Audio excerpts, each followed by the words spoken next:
고령화와 인구 감소가 다가옵니다. 일본은 고령사회 간병을 위해서 올 11월부터 베트남 여성 1만여 명을 들여오기로 했답니다. 우리도 곧 현실이 될 텐데요. 그런데 가만 생각해 보면 스웨덴, 덴마크, 노르웨이 같은 이런 나라들 다 인구 1000만도 안 되는데 잘 살거든요. 우리도 그렇게 가면 안 될까요? 인구가 줄면 오히려 취업이 잘 되는 그런 사회, 구직난 말고 구인난이 걱정인 그런 사회 기대할 수 없을까요? 그 해법을 찾아보겠습니다. KBS 3민족 방송과 일라디오 공동 기획한 경제 콘서트 아이가 희망이다 저출산 시대 해법은 제2부 다가오는 인구 절벽 시대 시작합니다.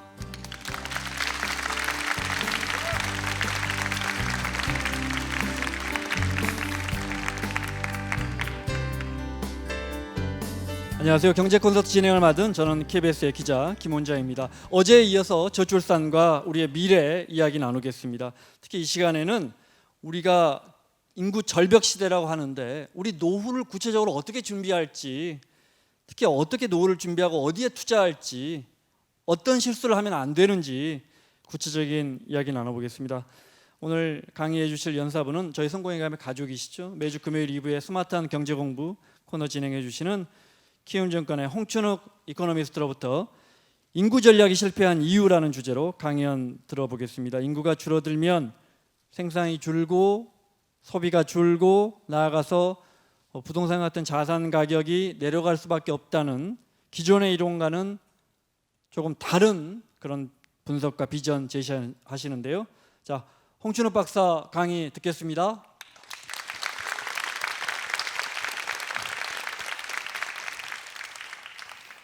네, 안녕하세요. 키움증권에서 이코노미스트, 그러니까 경제를 분석하고 예측하는 일을 업으로 삼고 있는 홍춘욱입니다. 반갑습니다.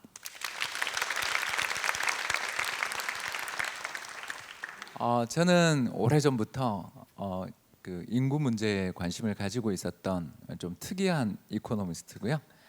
그래서 2000년대 중반에는 인구 관련돼 있는 재테크 책을 써서 제 커리어에서 가장 책을 많이 팔기도 했었습니다. 그런데 공부를 거듭하고 공부를 계속 해나가다 보니까 몇 가지 궁금증들이 해소가 안 되더군요. 가장 대표적인 이야기를 하나 해보자면 일본이 1990년대 인구가 줄어들면서부터 경제가 무너지고 특히 부동산을 비롯한 자산시장이 붕괴됐다라는 이른바 인구 절벽 가설을 저도 그게 모든 나라에 다 통용되는 일인 양 저도 믿었습니다. 그런데 현실은 이론과 좀 다르더군요. 가장 대표적인 이야기를 한번 해보자면 2006년 이후에 미국 그리고 유럽에 많은 나라들에서 베이비붐 세대가 은퇴를 시작했습니다. 베이비붐 세대란 이렇게 전쟁이 끝난 이후에 펼쳐진 호경기에 태어난 사람들을 지칭하는데요. 가장 대표적인 베이비붐 세대들이 바로 1946년에 태어난 사람들입니다. 바로 세계 2차 대전에서 돌아온 사람들이 가족과 상봉하고 그 이어 펼쳐진 자본주의 20년 장기 호황 속에서 어마어마한 인구가 태어나는 거고요. 그게 베이비붐 세대인데 문제는 2006년 46년에 태어났던 사람들이 만 60세 전후에 도달을 하면서 선진각국에서 다 베이비붐 세대가 은퇴를 시작했죠. 그런데 문제는 1990년대 일본의 경험과 달리 이런 전 세계 주요 나라에서 자산시장이 붕괴되는 일들이 일부 국가는 있었을지 모르지만 그건 좀 다른 이유였고 대부분 나라에서 자산시장이 굉장히 강하게 성장했다는 겁니다. 대표적인 예는 미국인데요. 2006년 이후 2015년까지 이제 만 10년이죠. 만 10년 동안 미국의 경제 규모는 1.2배, 주가는 1.9배 정도 뛰었습니다. 뿐만 아니라 독일은 역시 1990년대 일본처럼 인구가 감소세로 돌아선 나라인데 이 나라도 역시 경제 규모가 20년 전에 비해서 1.3배, 부동산 가격은 못 올라서 1.1배지만 주가는 대신 5.2배 상승했더라는 겁니다. 영국도 2006년 베이비붐 세대가 은퇴를 시작했지만 10년간 경제 규모가 1.1배, 부동산이 2.6배, 주가는 1.1배 상승했다고 해요.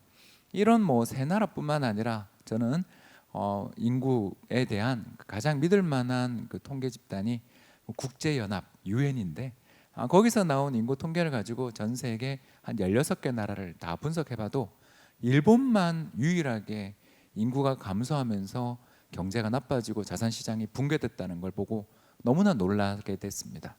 왜 이런 일이 벌어졌을까? 이렇게 공부를 하다 보니까 두 가지를 좀 알게 됐습니다. 첫 번째 알게 됐던 이유는 바로 1990년대 일본, 이 노령화되는 사회에서 경제가 어려움을 겪는다라는 걸 다른 모든 나라 사람들이 알게 되면서 그에 대해서 미리미리 대비하게 됐다라는 거죠. 그러니까 알고 대비하면 충분히 위험을 극복할 수 있는 게 첫 번째였고요.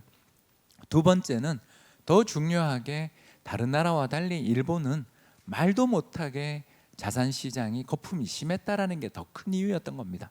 즉 지속할 수 없을 만큼 높은 고원에 이르러서서 한 끔만 잘못 디디는 순간 떨어져 버리는 절벽에 서 있는 사람 같았다고 할까요? 너무 자산 시장에 거품이 심했던 게 일본의 비극을 불러왔다라고 볼 수 있는 것 같습니다. 자, 그런 측면에서 이런 일본 선진국의 경험을 우리에게 적용해서 한국에게 세 가지 질문을 오늘 한번 제가 던져볼까 합니다. 첫 번째, 한국의 장기적인 인구 전망은 어떤가? 그리고 두 번째, 노령화가 진행되면 어떻게 경제에 영향을 미칠까? 세 번째, 우리나라 자산 시장은 어떻게 될까? 이 각각의 주제로 한번 이야기를 시작해 보겠습니다. 먼저 첫 번째 주제인 우리나라 인구 장기 전망에 대해서 설명을 드리자면, 인구학자들 상당수가 최근에 발표된 통계청의 인구 장기 추계에 아주 놀라고 당혹감을 금치 못했어요. 왜 그러냐? 2005년에 발표했던 우리나라 통계청의 인구 전망에 따르면 2018년, 그러니까 내년이에요. 불과 1년 남았습니다. 2018년에 인구 절벽이 온다. 다시 말해서 올해가 인구의 정점이고 내년부터 인구 감소하는 나라다라는 전망을 내놨었죠. 저도 그게 철석같이 사실인 줄 알았습니다. 그러니까 2006년에 그런 책을 썼죠. 그런데 이번에 나온 2015년에 전국 인구주택 총조사, 인구 센서스라고 들어보셨죠, 그죠? 그런 전국 단위의 조사 결과를 바탕으로 한 새로운 인구 전망이 나왔는데 세상에나 2032년부터 인구가 감소한다고 하네요. 아니 이게 무슨 청천벽력 같은 이야기입니까? 아니 우리나라의 인구가 2018년부터 감소하니까 그때부터 큰일 납니다라는 이야기를 우리 되게 많이 들었는데, 정작 통계청에서 새롭게 발표한 인구 추계는 인구 정점의 시기가 지금으로부터 14년 혹은 15년 더 연장되는 그런 결과를 가져왔다라는 거죠. 너무 궁금하더군요. 그래서 조사를 해봤어요. 그랬더니 두 가지 이유가 있더군요. 첫 번째는 외국인 체류 인구가 말도 못하게 늘었더라라는 겁니다. 그래서 매년 법무부에서 우리나라 체류 외국인 현황이라는 걸 조사해서 발표하는데 작년 통계가 나왔어요. 그래서 왔더니 우리나라 살고 있는 체류 외국인이 얼마냐? 205만 명. 와, 우리 그러고 보니까 길거리를 걷다가 또는 사회에 이렇게 돌아다니다 보면 외국인 만나는 경험이 정말 손쉬워졌죠. 지난 한 해에만 우리나라 방문한 중국인 관광객만 800만 시대인데 200만 체류 외국인 시대라는 건 너무나 친숙한데, 문제가요, 이게 불과 4년 전 2012년에는 우리나라 체류 외국인이 얼마냐면 144만 명이었어요. 그러니까 무슨 말이냐면 매년 10만 명에서 20만 명 사이 팍팍 늘고 있다는 거죠. 이런 문제들에 대해서 우리가 제대로 생각을 못했죠. 물론 이게 한국에 와 계시는 분들 중에 결혼해서 오신 체류 외국인도 있고 불법 체류자도 있습니다. 그런데 이분들이 결국 우리나라에 오게 되면 두 가지 효과를 가져오겠죠. 첫 번째 효과는 당연히 이분들이 고국으로 많은 송금도 하시겠지만 한국에서 의식주를 해결해야 되니까 소비의 주체가 될 거고, 특히 부동산 시장에서 아까 뭐 여러 가지 그 교수님들이나 이런 분들이 말씀하시는 1인 가구의 득세 현상들의 상당한 부분을 설명하는 거죠. 그래서 어떤 통계학자의 말씀에 따르면 205만 명에 달하는 체류 외국인들을 그 통계에 집어넣으면 우리나라 이 주택 보급률이 급격히 떨어진다, 이런 이야기도 하시더라는 거죠. 또 이분들 대부분 60% 이상이 어디 사냐 하면 서울 수도권 지역에 집중적으로 살고 있더군요. 왜 그러냐? 뭐 당연한 이야기지만 일자리가 많고 상대적으로 임금이 높다 생각되는 곳에 많이 모이는 건 사람의 본성이 아닌가, 그런 생각도 하게 됩니다. 또 두 번째 우리나라 이 인구 절벽이 후퇴된 또는 2032년 이후로 연장된 또 다른 이유는 이 바로 기대 수명이 급격히 늘고 있기 때문입니다. 한국 사람만큼 세계에서 오래 사는 사람이 이제 없지 않나 싶을 정도로 오래 사는데, 가장 간단한 예를 들어보면 1970년에 만 45세 남자의 기대 수명은 불과 한 22년, 그러니까 67세 정도에 돌아가셨어요, 평균적으로. 그래서 이런 연금 제도나 이런 것들이 다 60세, 65세 정도에 맞춰서 개시 연령이 시작된 게 다 이런 과거 경험 때문이라고 볼 수 있습니다. 그런데 2000년이 되면 이게 30년으로 늘어요. 그러니까 45세 남성은 30년을 더 평균적으로 사니까 75세가 됐고요. 2015년에는 이게 얼마가 됐냐면, 여러분 놀라지 마세요, 37년 더 늘어나요. 그래서 남자들 45세 남자가 37년을 더 산다라는 거가 되는 거고요. 이거는 뭘 뜻하냐면 80대 초반까지 평균적으로 산다는 뜻입니다. 그러니까 이렇게 기대 수명이 늘어나면서 경제가 노령화된다는 나쁜 점도 있지만, 대신 경제 전체에 어마어마한 인구의 증가가 계속되는 이런 일들이 벌어졌다고 볼 수 있어요. 자, 그러면 이제 두 번째 질문으로 넘어가 보죠. 아이들은 별로 태어나지 않는데 이 노인들만 늘어나면 경제가 어려움을 겪을 가능성이 있지 않냐, 이런 지적을 하는데, 일단 첫 번째로 우리가 아까 이야기한 것처럼 2032년까지는 인구 감소가 저지되죠, 그죠? 그리고 더 나가서 우리나라 지금 노인들, 60대 노인들의 실질 건강 체력을 보면 예전 1970년대 40대만큼 건강하다고 해요. 그렇죠? 에이, 그 지하철이나 버스 타면 등산복 입고 다니시는 노인분들 엄청 많이 보잖아요. 굉장히 건강하십니다. 그래서 이분들이 은퇴 연령이 됐는데도 불구하고 은퇴하지 않는 건강함을 갖고 있다는 게 우리나라 경제에서 나타나는 아주 특이한 현상이에요. 특히 이게 문제가 되는 게, 왜 우리나라에 이 이제 1958년을 전후에 태어난 분들이 한국 베이비붐 세대, 흔히들 58년 개띠들입니다. 벌써 사회생활 하셨던 분들은 막 웃으시죠. 위에 계시던 분들이 이 어마어마한 세대라는 걸 알고 계실 거예요. 그분들이 이제 만 60세 전후에 도달했는데 도무지 은퇴 안 하는 두 번째 이유는 자녀 세대가 취직을 못하고 있기 때문이다라는 겁니다. 우리나라 2030 실업자를 보면 지난 1분기 기준으로 해서 10.9%래요. 근데 문제는 이건 취직할 의사가 있다라고 이야기한 사람들 중에 10명 중 1명 이상이 일자리를 못 잡고 있다는 것뿐이고요. 더 나가서 구직 활동을 안 하고 있는, 그러니까 다시 말해서 아예 취업을 포기했거나 또는 이런 거에 대해서 무응답하신 분들, 이런 것까지 생각하면 실질적인 실업률은 아마도 4명 중 1명 또는 5명 중 1명이 지금 일을 못 구하고 있다는 이야기입니다. 결국 자녀 세대들이 이렇게 아버지 58년 개띠에 30년 토우를 생각해 보면, 그렇죠, 벌써 여러분들 떠올리시는 것처럼 80년대 후반에 태어나신 그 많은 세대들이 일자리를 못 잡으니까 아버지가 자녀가 공무원 시험이든 취직 시험 준비하는 거 돈을 대며 은퇴를 미루고 있는 이런 어려움들이 벌어지고 있고요. 더 나아가서 우리나라 경제는 또 특징이 하나 있어요. 이게 바로 뭐냐면 수출에 의해서 거의 모든 게 좌우되는 나라라는 겁니다. 우리나라는요, 왜 최근에 이렇게 2030 실업자 수가 급격히 증가했냐면 2014, 15, 16 만 3년에 걸쳐서 수출이 감소했어요. 우리나라를 대표하는 대기업들이, 또 좋은 일자리를 가지고 있는 수출 대기업들이 지난 3년간 수출이 감소하면서 사람을 안 뽑았습니다. 그런 과정에서 내수 경기도 같이 얼어붙고요.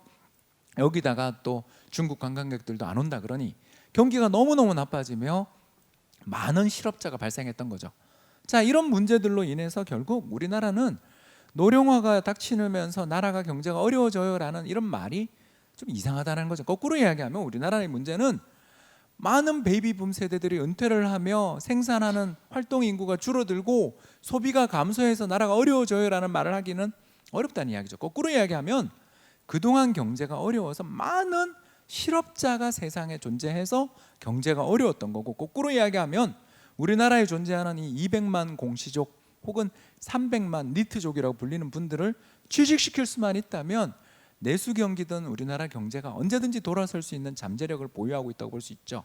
결국 인구 절벽이다 아니다라는 말로 경제를 설명하려니 우리나라 경제에는 두 가지, 아까 이야기한 것처럼 인구가 감소하려면 아직도 먼 시간이 남았고, 더 나아가 최근의 불황으로 인해 누적된 실업자 또는 구직 포기자들이 너무 많으니 이분들을 잘 활용하느냐 여부가 미래 경제를 좌우하는 요인이지, 인구 감소해서 나라 망한다, 어려워진다 이런 말로 선정적으로 단정 짓기는 우리나라 경제 여건이 너무 다르다라는 것을 말씀드리고 싶어요.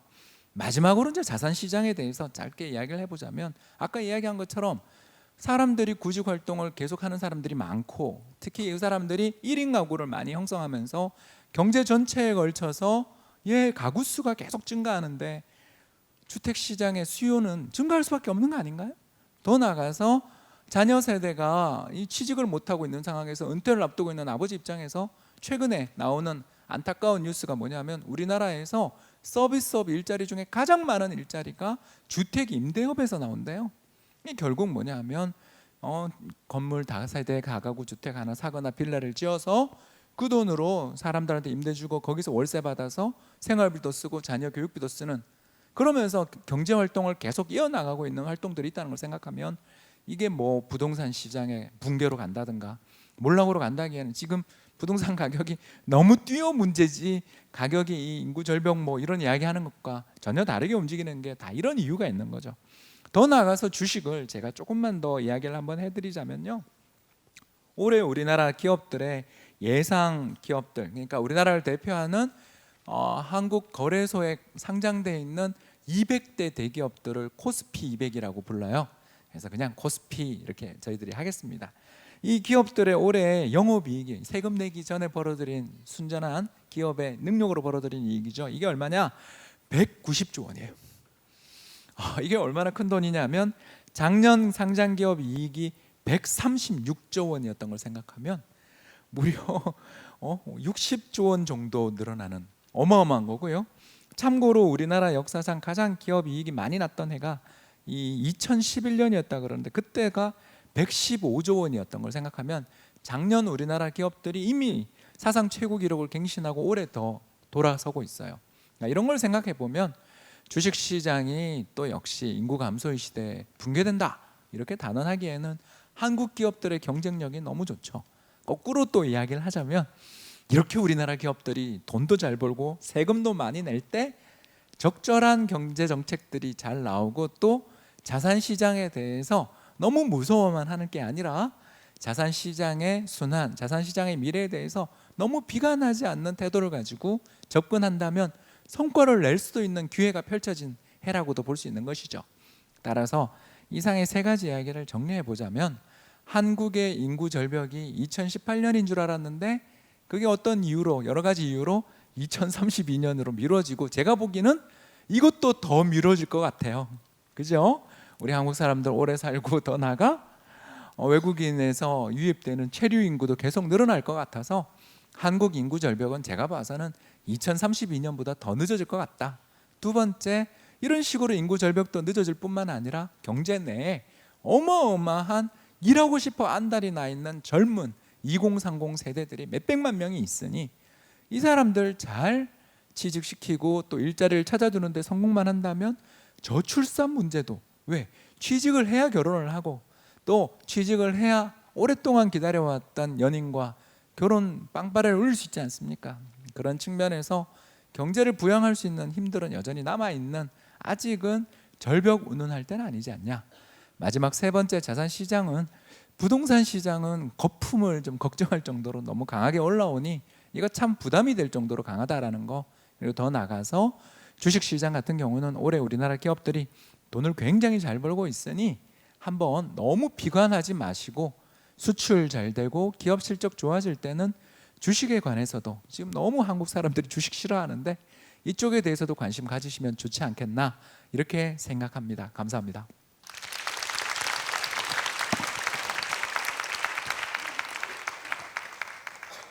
인구 절벽은 아직까지 가까운 현실은 분명히 아니고, 인구 감소하는 시기는 우리 예상과는 다르게 계속 미뤄지고 있고, 우리가 지금 어려운 건 뭐 경제적으로 어려운 건 여러 가지 이유가 있지만은, 수출 같은 게 이제 지난 몇 년 동안 매우 어려웠었지만 다시 우리 기업들이 빠르게 경쟁력을 회복하고 있고 수출도 다시 늘고 있고요.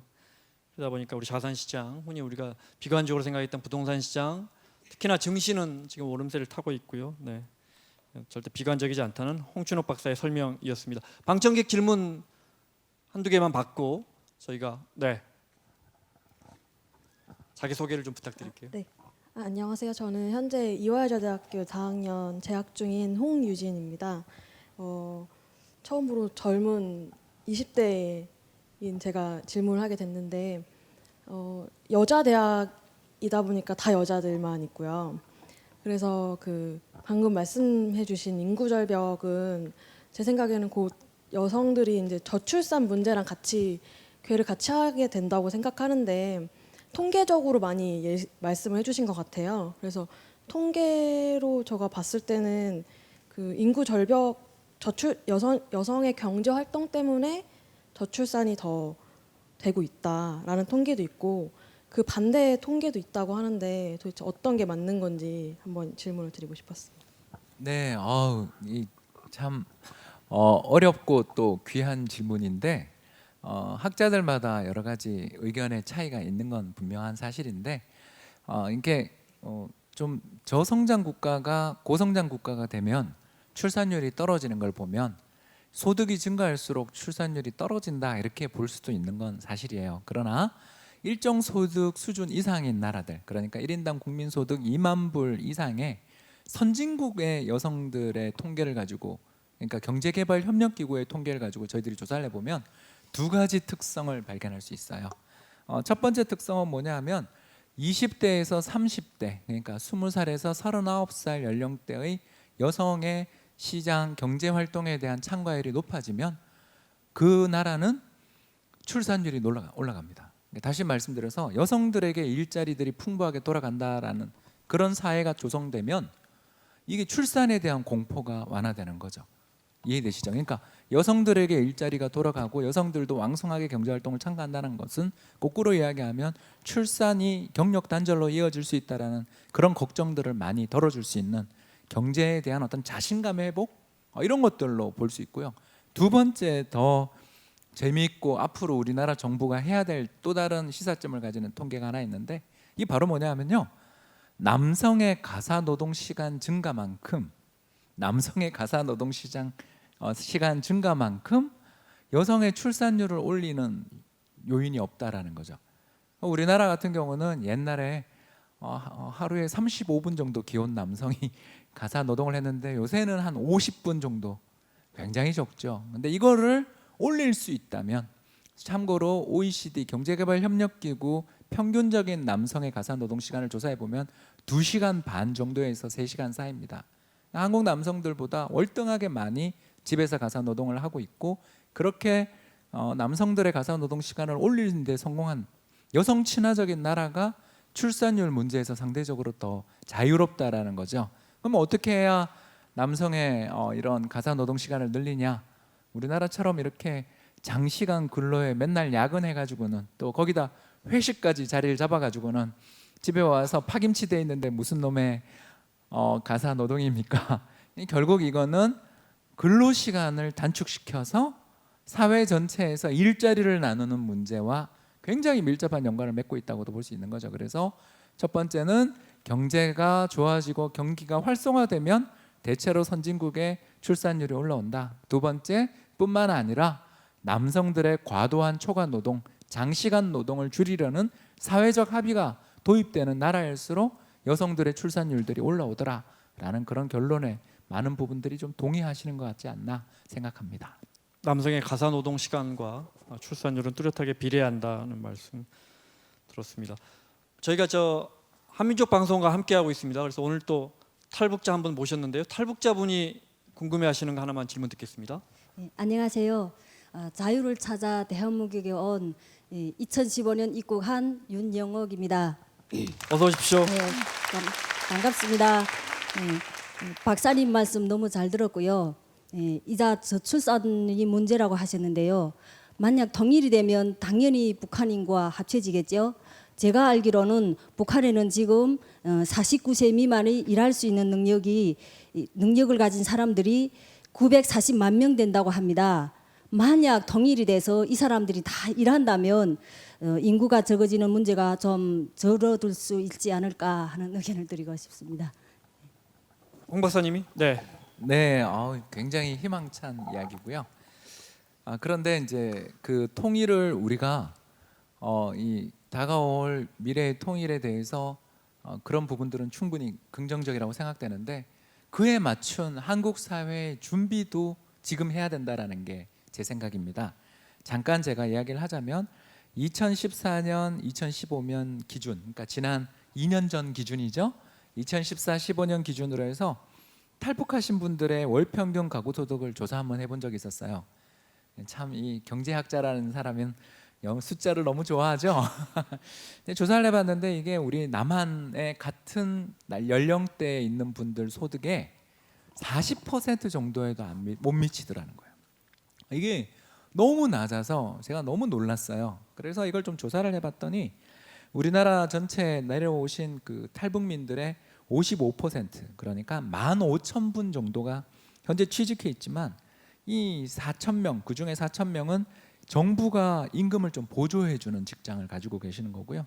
나머지 이제 11,000명 정도가 이 북한 관련 업무나 또는 공기업, 사회적 기업에서 일을 하고 계시는데 이런 지원에도 불구하고 이 탈북민들의 실업률이 8%가 넘어요. 아까 2030들 장기 실업에 시달리는 2030이 아까 10.9%라 그랬는데 가족도 형성하시고 나이도 있으신 탈북민들의 실업률이 이렇게 높다라는 건 이거 굉장히 문제입니다. 그러니까 왜 이런 문제가 생기냐?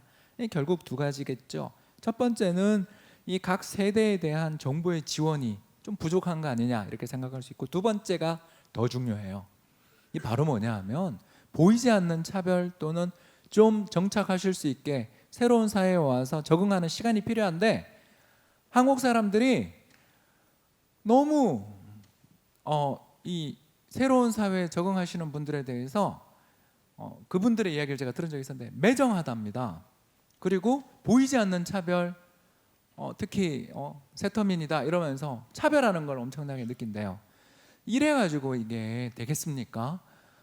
저희 생각은 그렇습니다. 우리 정부도 세터민들 새로 오신 내려오신 분들을 위해 도움도 드리고 더 나아가 사회가 더 유화적인 더 열린 사회로 가지 않으면 이런 문제들에 대해서 이게 완벽한 답이다 이것만이 해결책이다라고 말하기는 한국 사회가 너무 좀 어려운 부끄러운 부분도 있다라는 것을 말씀드리고 싶습니다. 제가 말씀드렸죠. 저희 오늘 귀가 시간은 홍춘욱 박사님이 얼마나 길게 이야기하시느냐에 따라 걸려 있다고. 제가 궁금한 거 하나 여쭤보겠습니다, 박사님. 우리 통계적으로도 우리 인구 절벽이 뒤로 미뤄지고 있다는 건 긍정적인 거고 교수님, 박사님 말씀하신 것 많은 부분 설득력이 있습니다. 주택 수요와 관련돼서 사실 이제 200만 명 가까운 아마 외국인들은 더 늘어날 수밖에 없는 사회 구조고요. 이호선 교수님 앞서 어제 우리가 몇 년도에는 1인 가구가 70%가 넘는다고 하셨죠. 네. 그러면 주택 규모는 주택에 대한 수요는 점점 더 작아지겠네요. 네, 그게 우리나라 부동산 시장에 나타나고 주택의 있는 규모에 대한 거, 예, 그러니까 그렇습니다. 몇 평이냐에 대한 걸 여쭤보는 겁니다. 네, 그렇습니다. 그러니까 우리나라가 소형 아파트, 소형 주택에 대한 수요가 폭발적으로 증가하고 소형 주택이 또 그간 공급이 적었거든요. 그에 따라서 소형 주택 가격과 대형 주택 가격을 비교를 해보면 서울 아파트 기준으로 해서 지난 10년 사이에 거의 20% 가까이 차이가 납니다. 이런 것들 보면 우리나라 정부가 빨리 이 부분에 대한 대비 대응 있지 않습니까? 1인 가구의 급격한 증가 그리고 더군다나 주거비 왜냐하면 소형 주택이 부족하니까 거꾸로 주거비는 올라가겠죠. 그러니까 이런 것들을 대응하기 위한 공공임대주택부터 시작해서 또 민간의 임대주택 전환을 위한 여러 가지 조치들을 빨리 취하지 않으면 이 사회적 문제가 이쪽에서 굉장히 심해질 수 있다 걱정스럽습니다. 들으셨죠? 수도권에 오래된 큰 평수 아파트를 갖고 계신 분들은 참고하시기 바랍니다. 자, 오늘 토론에 참가해 주실 연사분들 소개해 드립니다. 조금 전에 좋은 강연해 주신 김증권의 홍춘욱 이코노미스트 그리고 연세대 사회복지학과의 김진수 교수님 그리고 예, 숭실사이버대의 이호선 교수님 나오셨습니다. 반갑습니다. 안녕하세요. 안녕하세요. 반갑습니다. 안녕하세요. 오늘 특히 인구 감소가 우리 자산 시장을 그렇게 쪼그라들게 하지는 않을 것이다라는 홍준호 박사님의 도발적 발제가 있었기 때문에 더 격한 토론이 될지도 모르겠습니다. 제가 먼저 공격적인 질문 하나 드리겠습니다. 저출산 시대에 다소 황당한 질문일 수도 있고 저출산 시대에 우리 어디에 투자하면 좋을까요? 유효선 교수님? 제가 좀 홍 박사님 개인적인 걸 여쭤보는 겁니다. 예, 네. 강의를 듣고 나니까 작은 평소에 해야 되나 이런 생각도 좀 가져봤는데요. 저는 개인적으로는 AI 쪽에 투자를 좀 하고 싶어요. 왜냐하면 저출산이 지속된다는 거는 1인 가구뿐만 아니라 이제 부부만 사는 이런 흔히 말하는 요새 말하는 욜로족이 굉장히 많이 늘어날 텐데 네. 욜로족들도 결국은 여가가 그만큼 중요해지는 거거든요. 여가가 중요해진다고 하지만 이 여가라는 건 결국은 기술의 시대에서 이제 감성의 시대로 넘어가는 쪽에서 감성을 끼 마련이라서 이제는 뭐 아시다시피 더 이상 사람의 친구는 사람이 아니잖아요. 이제는 스마트폰이 됐고 또 AI 되고 이렇게 갔기 때문에 작은 평수에서 쓸 수 있는 AI 제품에 한번 투자해 볼까 생각 중입니다. 김 교수님 예. 어디에 투자할까요? 지금 우리 홍 박사님 얘기 들으니까 증시 투자 설명해 온 것 같은데요. 증시에 투자하라고 하는 것 같은데. 근데 지금 이렇게 느낌에 야, 정말 의견이 다르구나 그런 생각이 들었어요. 그러니까 예를 들면은 인구 절벽이라는 게 늦게 온다라는 문제가 없다, 늦어졌기 때문에가 아니라 인구 구조가 문제가 된다는 거거든요. 그러니까 인구 절벽이 떨어지는 게 아니라 저출산이 되니까 너무 낮게 올라가다가 노인이 굉장히 많아지는 그런 선이 거진다는 절벽이지. 그러니까 해안에서 보는 절벽이 생긴다라는 거지 뒤에 산이 끊어진다라는 얘기가 아닌데, 그러니까 두 가지를 굉장히 서로 다른 각도에서 보는 학자들이 있구나. 그리고 아까 경제활동 인구에서도 이 대한 부재기 때문에 노인들이 일을 한다. 역시 증시나 이런 쪽에 계신 분은 돈이 많은 사람 위주예요. 근데 실제 노인들 중에 가난한 사람이 47%거든요. 근데 그분들이 정말 자식들이 일을 안 해서 일을 하는 게 아니라 어떻게 휴지라도 주워야 먹고 살기 때문에 일을 하시는 거란 말이에요. 그러니까 그분들을 다 지금 무시하고 있는 것 같은 걱정이 돼요. 다음에 이 인구 구조의 변화나 저출산의 문제는 장기적인 과제예요. 근데 2018년에 이런 일이 있을 거다라는 건 아주 극초 단기적인 성격이란 말이에요. 그러니까 저출산에서 우려되는 문제를 아주 단기적으로 보는 거가 맞을까라는 생각이 들었어요. 그래서 지금 굉장히 다른 각도에서 보고 계시구나. 제가 기왕 얘기가 나왔으니까 우스운 말을 하나 할게요. 이 홍 박사님 같은 분들은 초 단위로 계산을 많이 한대요. 미래에 대한 전망을. 그런데 포장마차 아주머니는 오늘까지예요. 오늘 저녁 때 매상이 얼마나 올라가나. 정치가들은 다음 선거까지예요. 내가 다음 선거에 이기게 되기 때문에. 사회복지자들은 다음 세대까지입니다. 시야가 달라서 어쩔 수가 없는 것 같기는 해요. 그래서 여러분들도 지금 들은 거로 하시지만 토론하는 과정에서 혹시라도 너무 단순하게 생각하셔서 홍 박사님 너무 믿지 말고 좀 그래 주시기 바랍니다. 근데 저는 궁금한 게 일단 상담은 다음 생애까지 신경을 쓰고요. 그래서 어디다 투자하실 건데요? 저는 거꾸로 국가가 노인 서비스에다 투자해야 된다 그렇게 생각하고 있어요. 박수 한번 부탁드리겠습니다. 그 홍 박사님 앞서 발제하신 부분 중에 인구가 외국인이 한 205만 명 정도 들어와 있고 사실은 우리 잡히지 않은 건 더 있을 겁니다 아마. 네. 근데 그 중에 사실은 우리 교포라고 할 수 있는 우리 조선족이라고도 흔히 하는 중국인 분들이 한 7-80만 명 정도 된단 말이죠. 이제 아마 피하기 어려운 현실이 될 거고 분명히 더 늘어날 거란 말이죠. 근데 어제 김 교수님 설명하신 것처럼 상당 부분 사회적 갈등 요소를 안고 있거든요. 네. 지금 벌써 외국인 유입에 대한 기사가 나오면 저는 이제 기자니까 유심히 보면 그 댓글에 부정적인 댓글이 실려요. 유럽의 인종 갈등처럼 먼 나라 이야기가 아니고 댓글에 벌써 부정적인 이야기가 쓰인단 말이죠. 어떻게 보십니까? 피할 수 없고요. 저는 역설적으로 그러기 때문에 지금부터 준비를 해야 된다라는 쪽에 있습니다. 우리나라 올해 1인당 최저임금이 6,470원으로 결정이 됐어요. 이걸 이제 현재 환율로 환산해서 1년 동안 그 최저임금 받고 일을 한다 그러면 대략 연소득으로 14,000달러 정도 됩니다. 우리가 환율이 요새 떨어졌기 때문에 2,600만 원 정도 되는 겁니다. 그 정도 됩니다. 근데 이제 이 정도 되는 돈을 그 받는 나라가 그러니까 중동에 있는 산유국들 뭐 일부를 제외하고 죄송합니다. 1만 예, 1만 4천 달러니까 1,600만 원 정도. 600만 원 정도 예. 됩니다. 네. 자, 이제 이 정도 되는 돈을 우리나라에서 최저임금을 받으면 되는데 이제 문제는 아시아에 있는 또는 세계 각국의 소득 수준에 대비해서 보면 이게 중진국하기도 하고도 상위 수준의 연봉입니다. 그만큼 이제 우리나라 소득이 올라온 거죠. 그러니까 문제는 이런 우리나라에서 최저임금이라는 게 이렇게 인상될 정도로 한국의 소득이 올라와 있는 상황에서 두 번째, 한국이 그러면 외국인에게 문호를 딱 닫아버리면 또 좋겠는데 한국만큼 활발하게 세계 무역을 하며 다른 시장과 자유무역 협정을 맺은 나라도 없는데 다른 나라 유입하는 걸 무조건 차단한다? 이거 완전히 자가당착이지 않습니까? 결국 이런 여러 가지 부분을 생각해 보면 저는 앞으로 더 빠른 속도로 들어오면 들어오지 줄어들 일은 없다. 그리고 두 번째, 이분들을 그렇다면 어떻게 우리가 한국 사회에서 마찰 없이 잘 뿌리내릴 수 있게 더 나가서 이분들의 유입을 문제로 발생하게 될 각종 여러 가지 사회적 비용은 이 어쩔 수 없는 부분이라고 생각하고 미리 이걸 감안하고 비용에 대해서 특히 이 부분에 대한 관리가 필요한데 우리나라에서 본다면 아직까지는 예전에 산업연수생 제도라든가 이런 저임금 근로자들 그냥 데려왔다가 돌려보내면 된다는 생각을 하지만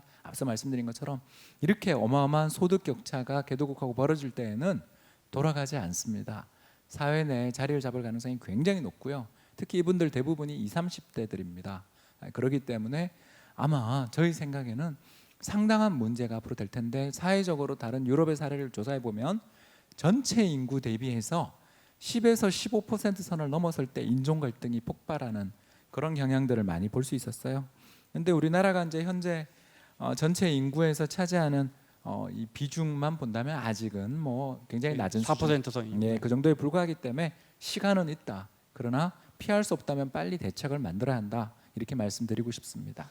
김 교수님 앞서 말씀하신 거를 제가 이제 정리하자면 인구 절벽이 좀 미루어지더라도 기본적으로 생산 가능 인구가 줄어들고 그렇게 되면 자산 시장이 축소되거나 가치가 떨어지는 것, 특히 부동산 같은 부분, 그거는 불가피하다. 김 교수님 그렇게 보시는 거죠? 예, 그렇게 봅니다. 그리고 지금 우리가 인구 구조가 변하는 거하고 같이 고민하는 게 4차 산업혁명이에요. 그러니까 정말 장기적인 미래에는 그렇게 인력이 많이 필요하지 않을 거라는 겁니다. 그러니까 우리가 지금 금방 얘기하셨지만 과거에는 산업 연수생을 데려다가 노동 집약적 산업에다가 투입을 했었어요. 근데 지금 우리가 노동 집약적 싼 임금 갖고 하는 생산으로 가지고 가서는 중국이나 베트남이나 이런 나라하고 경쟁을 할 수가 없어요. 이제는 우리도 고부가가치 산업으로 집중을 하지 않을 수가 없는 거고 그게 이제 완전히 경쟁의 관건이 되는 거죠. 그렇다면 지금 중기 정도까지는 외국인 근로자 허가제로 우리가 지금 들어오게 돼 있는데 그 허가제에 있어서의 지금 금방 홍 박사님 얘기하시는데 그분들이 그냥 여기 정초해서 가족을 불러들여서 살 거라고 하는데 우리나라는 여건 중에 나쁜 게 언어가 문제입니다. 언어가 도저히 잘 안 따라와져요. 그러니까 현장에서의 적응력이 굉장히 떨어진다라는 거죠. 다만 중국 동포가 이제 문제가 되겠죠. 이제 그런 것은 우리가 좀 구별을 해야 될 필요가 있어 보이고 한 가지 우리가 여태까지 중에 가장 다른 선진국에서 부러움을 받는 게 한국은 종교의 천국이다라는 말을 해요. 그러니까 이렇게 200만이 됐어도 사실 200만은 그렇게 늘은 숫자는 아닙니다. 왜냐하면 그전엔 불법 체류자가 많이 있었는데 그걸 양성화한 거거든요. 그러니까 숫자가 늘은 것보다는 등록을 한 숫자가 늘어난 거죠. 근데 그 이슬람 사원이 있고 뭐 다 있어도 우리나라에서 아직까지 종교적인 갈등이 보여지질 않아요. 네. 그만큼 우리가 종교에 관대하다라고 하기도 하고 정말 한국은 종교에 관심이 없구나, 남의 종교에. 이 두 가지예요. 그래도 그게 다행이라는 거죠. 근데 어떤 형태로든지 실제 어떤 문제가 나타나기 시작하면 우리는 굉장히 과도하게 집중해서 보는 그런 습관이 있어요. 근데 그게 걱정인 거죠. 네. 우리 정말 아직까지는 말씀하신 것처럼 정말 종교 간의 갈등이 정말로 없는 나라입니다. 우리 저 부처님 오시는 날 앞에 신부님 앉아 계시잖아요. 그 연등 법회할 때. 네. 이 교수님, 노후 준비에 대해서 많은 질문을 받으시죠. 근데 제가 이런저런 우리 홍춘일 박사님이나 이런 전문가분들에게 복잡한 노후 준비에 대해서 제가 방송에서 여러 번 말씀드리는데 어르신들 단칼에 이렇게 말씀하세요. 제일 좋은 노후 준비는 자식들에게 덜 투자하는 거야. 근데 덜 투자할 수가 있나요? 뭘 인류는 평생 자식하고 돈이 왼수예요. 그렇긴 한데 저희가 이제 이 답변을 잠깐 드리기 전에 사실은 저는 홍 교수님 강의를 들으면서 좀 의문이 좀 많이 들었어요. 왜 의문이 많이 들었냐면 제 뭐 인구 전망 관련해서도 고령화 관련해서도 자산 시장 관련해서 쭉 말씀해 주셨는데 제게 들은 몇 가지 생각을 굳이 말씀을 드리자면 네. 일단은 외국인이 계속 유입이 된다 하지만 한국 경제가 가지고 있는 이제 여러 가지 불안한 미래에 대해서 외국인들이 갖게 될 한국의 매력이 얼마나 지속될 것인가. 이 부분이 굉장히 중요한 변수가 될 것 같고요. 또 한 가지는 고령화가 지속되면서 노인 생산 인구가 그만큼 또 많이 있다고 봐야 된다라고 말씀하시지만 이 고령 사회라고 하는 건 굉장히 건강 변수라는 게 굉장히 크게 작용하기 때문에 생산 인구에 대해서 재정의를 한다 하더라도 이 구조적인 고용 시스템 문제도 있고 생산 인구가 가지고 있는 이런 고령화 과정이라는 거, 이 여기서 나타나는 변수들을 굉장히 고려를 많이 해야 되거든요. 그리고 또 한 가지는 사실 우리가 기업의 자산 뭐 이런 얘기하는데 지금 많이들 얘기하는 것 중에 하나가 지금은 돈을 벌고 있는데 수출을 통해서 다음 세대 먹거리를 준비하고 있지 않다, 이런 얘기들을 많이 하고 있거든요. 그런데 이런 얘기를 다 모아서 뭐라고 하셨냐면 이게 일본이 가지고 있는 이를테면 뭐 인구 감소나 경제가 나빠지고 자산 시장의 거품이나 이런 게 일본의 독특한 문제지 미국이나 이런 쪽은 일본을 전철을 봤기 때문에 그대로 따라하지는 않는다. 좀 다른 결과를 보였다 이렇게 말씀을 하셨거든요. 근데 저희가 볼 때는 한국의 여러 가지 지표들, 우리나라 여러 가지 지표들이 일본의 전철을 거의 그대로 밟고 있는 것 같아서 사실 불안은 거기서 오는 거거든요. 거의 같은 길을 가게 되지 않을까 이런 걱정이 조금 들었는데, 그러니까 이제 이런 뭐 역사학자들이 이런 얘기하잖아요. 우리가 과거를 연구하는 이유는 반복하기 위해서가 아니라 해방을 위해서 그런 거다. 그래서 사실 해주신 말씀이 굉장히 고무적이기도 하고 희망적이기도 한데. 실제 우리가 추구하는 거하고 획득하는 건 늘 같진 않거든요. 충분히 다를 수 있는 건데 이렇게 전철을 밟고 있다면 사실은 불안은 커질 수밖에 없는 거라, 우리가 지금 노년에 관련돼서 어떻게 준비하는 게 좋으냐 이렇게 말씀을 하셨지만 노년을 준비하는 제일 좋은 방법도 우리가 흔히 하는 얘기로 평생 현역이다 이런 얘기를 하거든요. 그런데 평생 현역이 불가능해요.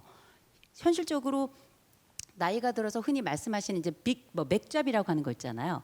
맥잡이라고 하는 게 청년들에게 있어서는 굉장히 조금 더 향상됐으면 좋은 직업, 좀 약간 힘든 직업 이렇게 생각이 들지만 노년들에게는 맥잡마저도 굉장히 이건 고급스러운 거예요. 왜냐? 노인들이 써주지 않거든요. 평생 현역이라는 게 사실상 불가능한데 이런 현실적인 문제들에 대해서 우리가 어떤 희망을 바라본다는 건 좋지만 이런 현실적 지표들을 무시하고 우리가 일본의 전철을 그대로 밟지는 않는다 이렇게 얘기하기는 조금 어렵지 않겠는가라는 호기심이 아까 강의를 듣는 내내 계속 들어서 질문을 좀 드려도 될까요? 네. 그래서 그런 부분 어떻게 생각하시는지 좀 우리 궁금해요. 경제 모델이 앞서 말씀하신 것처럼 일본 말고 이제 다른 선진국들은 인구 감소가 자산 시장의 축소로 가격이 떨어지고 이런 걸로 이어지지 않는다. 일본만 유독 그렇다 했는데 이호선 교수님 말씀은 근데 우리 경제 모델이 우리 인구 구조나 이런 것들이 너무 일본을 따라가고 있거든요. 홍 박사님 어떻게 보십니까? 예, 현재 우리나라가 사람들이 가지고 있는 대표적인 오해 중에 하나가 한국이 일본 따라간다라는 건데요. 예, 두 가지 면에서 일본이랑 한국을 비교하는 자체가 좀 말이 안 되는데 옆에 있다 보니 식민지 경험, 특히 일본 만주국의 경제 발전 시스템을 우리가 수용하는 과정, 이런 것들 때문에 오해를 많이 하는 것 같습니다. 첫 번째 가장 큰 차이는요. 일본은 전체 GDP에서 수출이 차지하는 비중이요 13%입니다. 그러니까 100을 생산한다 그러면 13이 수출에서 나오죠. 우리는 얼마 정도 나오냐면 높았을 때가 60. 지금 적게 돼서 한 50 정도. 그러니까 우리나라 GDP의 절반 정도를 수출로 벌어들이는 나라입니다. 그러니까 어마어마한 수출 국가고요. 특히 그래서 우리나라가 세계에서 제조업 비중이 두 번째로 높아요. 근데 일본은 10%가 안 됩니다. 우리는 37% 정도 되는데. 그래서 이렇게 두 나라의 경제 구조가 너무 달라요. 일본은 내수 1억 총 중산층이라고 불리는 어마어마한 중산층을 가진 거대 내수 시장을 가지고 있어서 갈라파고스화 된다고 이야기하잖아요. 일본 내수 시장만 보고 장사를 해도 충분히 이 기업이 되기 때문에 다른 국제 표준을 따라가지 못해서 어려움을 겪었다 이런 이야기를 합니다. 반면에 우리는 이전에 못 살았고 지금도 국민소득 2만 불대지만 내수 시장이 아직은 작다 보니까 해외로 진출했죠. 이제 두 번째 특징은 더 큰 차이인데요. 일본은 N이 안전자산입니다. 이 안전자산이 뭐냐면요, 간단하게 말해서 위기가 오고 경제가 어려워진다 싶으면 찾게 되는, 좋아하는 자산이 이 일본 엔화입니다. 대표적인 안전자산이 금과 N이에요. 근데 반대로 한국은 1997년 외환위기를 겪었고 2008년 글로벌 금융위기를 겪으면서 우리나라 환율이 얼마나 이렇게 크게 변동하는지 다 겪으셨죠. 그래서 우리나라는 위험자산이에요. 그 말은 거꾸로 이야기하면 우리는 글로벌 경제가 어려워질 때마다 환율이 뛰고, 환율이 뛰며 기업의 경쟁력이 개선되는, 그러니까 다시 말해서 97년 아시아 외환위기 이후에는 삼성전자 비롯한 정보통신 기업이 육성됐고요. 2008년 글로벌 금융위기 이후에는 현대자동차를 비롯한 자동차 회사들이 세계 5대 자동차 생산 기업으로 발돋움하는, 그러니까 위기를 기회로 삼는 거죠. 이 뒤에는 한 가지 희생이 있습니다. 바로 어떤 희생이냐면요, 국민들이 낮은 금리에도 불구하고 열심히 저축해서 그 돈을 갖고 기업들이 어마어마하게 투자한 거죠. 그래서 우리나라가 세계에서 GDP 대비 기술 투자, 혁신 투자라고 하는 R&D라는 게 있습니다. 이걸 무려 3%를 투자하고 있어요. 그러니까 GDP의 3%를 기술 혁신 투자에 하는데, 일본은 얼마 투자하는지 아십니까? 0.4% 투자합니다. 그러니까 우리나라를 일본이랑 비교하는 거는 옆에 있고, 1년에 500만 명 이상씩 여행 가는, 더군다나 과거에 안 좋은 과거사도 있어서 많은 사례를 그쪽에서 찾지만 일단 내수 시장이나 경제의 구조나 외환 시장의 환경 모두가 너무 다르죠. 그래서 저는 우리나라와 비슷한 나라를 억지로 찾자면 저는 대만을 많이 이야기하는 편이고요. 참고로 대만의 부동산 가격이 20년째 상승하면서 세계에서 어떻게 보면 소득 대비 부동산 가격이 가장 많이 오른 나라가 대만입니다. 왜 이렇게 됐나에 대해서는 구구절절한 이야기가 필요하니까 이 정도로 답을 해보겠습니다. 근데 그 제가 궁금한 거는, 그러니까 GDP에서 수출이 차지하는 비중이 우리가 훨씬 더 높고, 그다음에 이제 우리 원하는 엔화에 비하면 안전자산이 아니고 위험자산이라고 하셨는데, 그게 다 부정적인 요인이잖아요. 근데 이제 홍 박사님은 우리가 이제 일본과 비교했을 때 그런 부분은 오히려 더 부정적이란 말이죠. 그러면 더 우리 인구 절벽 시대에 우리 자산 가치가 떨어지지 인구가 않을 거라는. 감소하고 노령화가 되면서 내수 시장이 붕괴되고 우리나라 경제가 늙어가면서 어려움을 겪는다라는 이 요인들이 우리 이 방청객분들 입장에서는 참 낯설게 들리시겠지만, 한국 경제의 성장, 한국 경제의 발전 과정에서 보면 그게 적은 부분이라는 거예요. 우리나라 경제는 지금 10년 넘게 만성적인 내수 불황 이야기를 계속하고 있었고요. 특히 이 외국인 관광객들이 폭발적으로 증가했음에도 불구하고 우리나라 내수 경기 어렵다는 이야기는 끝이 없습니다. 왜 그러냐 하면 결국 자영업자 비중이 너무 높아서, 우리나라 경제가 결국 어떤 경제냐 하면 늘 이 수출이 좀 잘 되면 수출 경기가 좋아지면서 거기서 취직도 좀 잘 되고 세금도 많이 걷어 정부가 어떻게 재정 정책을 펼치면 경기가 좋아지고, 반대로 수출이 나빠지면 경기가 금방 얼어붙고 더군다나 2030 취업난이 심화되는, 일종의 말하자면 세계에 대한 수출만 바라보는 그런 자전거 경제라고 저희들이 부르는 거죠. 그래서 이런 나라에서 최대 위험은 세계 경제 경기가 나빠지는 것이고, 또 이런 나라의 최대 기회는 세계 경제가 나빠졌을 때 잘 환율이 상승해서 경쟁력 개선시키고 그때 구조조정해서 세계 시장에 침투해 나갈 능력을, 잠재력을 그때까지 유지할 수 있느냐, 이런 부분에 있다고 볼 수 있는 거죠. 그래서 우리를 보면 97년 외환위기 이후에 그 뒤에 2000년까지 어마어마한 붐이, 또 2008년 글로벌 금융위기 이후 2009, 10, 11년에 강력한 붐이 있었죠. 그리고 이제 3년에 걸친 수출 감소가 끝나고 지난해부터 갑자기 경기가 좋아지고 있어요. 그래서 저는 우리나라 자산 시장이나 경제 미래에 있어서 저는 우리 한국 경제 수출에 의존하는 그런 경제 여건에서 맨날 틀리는 인구 전망, 장기 전망에 너무 거기에 비중을 두지 말자, 그런 생각을 좀 가지고 있습니다. 감사합니다.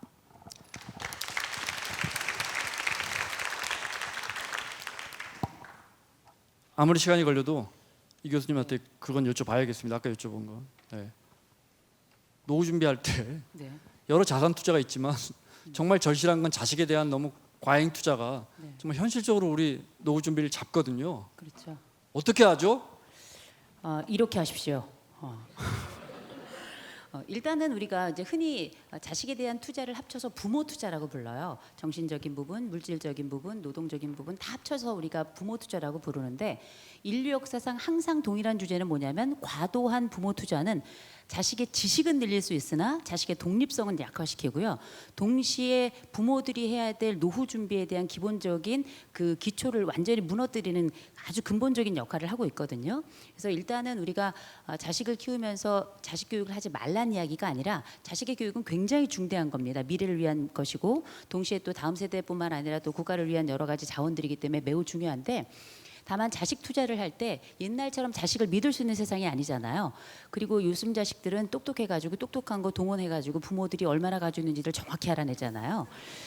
그래서 적어도 우리가 이제 노후를 준비하면서 첫 번째, 자식에게 자산에 관련해서는 비밀을 두자. 첫 번째 있고요. 두 번째로는 자식에게 뭔가를 투자할 때는 반드시 그 부모들, 곧 자신들을 위한 포션, 그 부분은 반드시 남겨놓고 할 것. 그리고 세 번째로는 이 자식이 어떤 나에게 하나의 투자의 대상으로 생각했다면 그건 큰 오산이에요. 아니에요. 보통은 투기의 대상이었습니다. 그러나 우리가 했던 이 투기는 거의 대부분 이제는 돌아오지 않는 부메랑이라는 걸 기억하시고요. 배우자에게 잘하는 게 제일 좋습니다. 자, 저희 성공의 감이 이제 생활경제 프로그램이라고 보니까 여러 자산 투자에 대한 이야기도 자주 하는데, 우리 출연하는 기자들이나 전문가들 늘 공통적으로 하시는 말씀이 투자 중에 수익률이 제일 안 좋은 게 자식이다.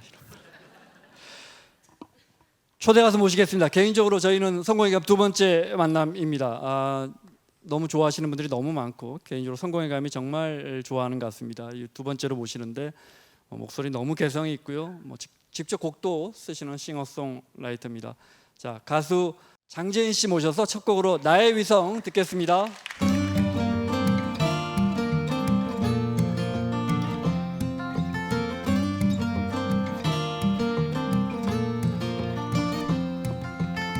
너와 나눈 이야기, 너의 웃음소리, 나를 바라보는 네 사랑스러운 눈빛, 푸른 새벽 그 불빛에 흔들리는 네 꿈결 같은 얼굴이 날 위태롭게 해. 사랑일까 붙잡는 끈일까, 계속하면 난 느낄까. 나의 위성 나를 잊을까. 매일을 헤매는 나, 하루의 끝은 또 너에게.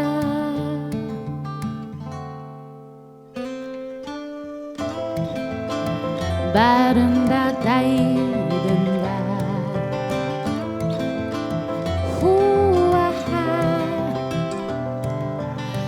기묘한 웃음소리, 나 심수그졌지.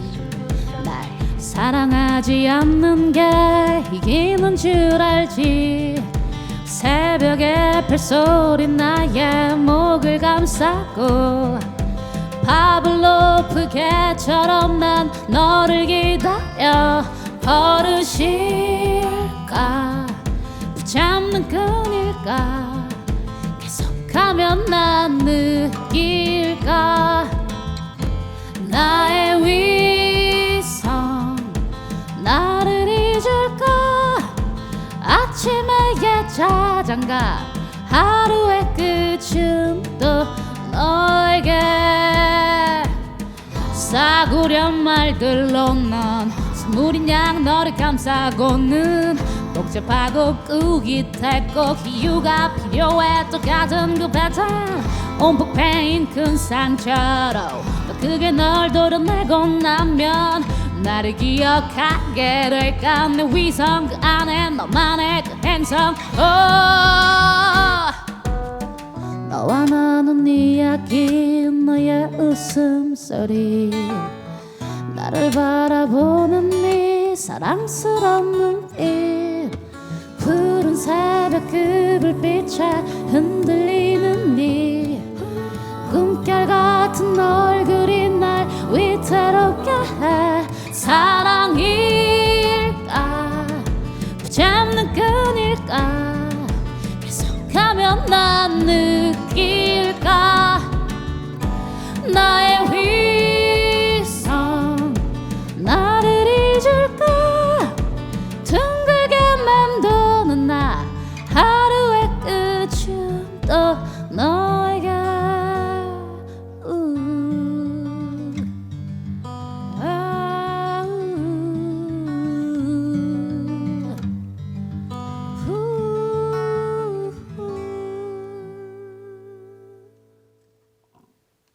감사합니다. 가수 장재인 씨였습니다. 다시 와주셔서 고맙습니다. 네, 정말 또 새로운 주제로 불러주셔서 감사합니다. 저희 이번 경제 콘서트 주제가 저출산과 인구 절벽입니다. 네, 듣기만 해도 딱딱하죠. 쑥스럽네요. 사실은 전에 경제 콘서트 때 모시고 정말 지금 아직도 20대시죠? 네. 언제까지 20대로 계실 거예요? 그 개인적인 바람으로 만으로 세면 한 4, 5년 더 남았고요. 네, 죄송해요. 3년 남았어요. 네. 데뷔를 워낙 일찍 하셔서. 저번에 정말 근데 무슨 주제였어요, 저희가? 저희가 워낙 많은 경제 콘서트를 해서 홍대에서 뵀었는데요. 저번에 주제가 너무 궁금해요. 제가 그때 잘했나 싶어서. 장재인 씨 팬이라고 써져 있는데 사실은 저희 제작진이 그때 그런 이야기도 했어요. 그때 이제 뭐 경제하시는 박경철 원장이나 이런 분들 같이 오셨었는데 야, 모시고 앉혀서 시간만 되면 같이 토론해도 됐을 거다 싶을 정도로 깊이 있게 말씀하셨어요. 자, 그러니까 그때 잘했으니까 또 부르셨겠죠. 근데 오늘 주제가 너무 어려워요. 그래서 내가 저번엔 잘했었나 아니, 오늘 해서. 모신 건 노래 때문이고요. 아 진짜요? 아 다행이네요. 자. 네. 프로그램 이어가겠습니다. 오늘 주제가 저출산과 인구 절벽이라서요. 네. 결혼하실 건가요? 그 결혼에 대해서는 정해놓지 않고 있어요. 많은 사람들이 의외로 저는 안 할 거라고 하시거든요. 왜냐면 약간 자유분방해 보여서. 근데 뭐 누군가 생기면 결혼하고 싶은 분이 생기면 하지 않을까요?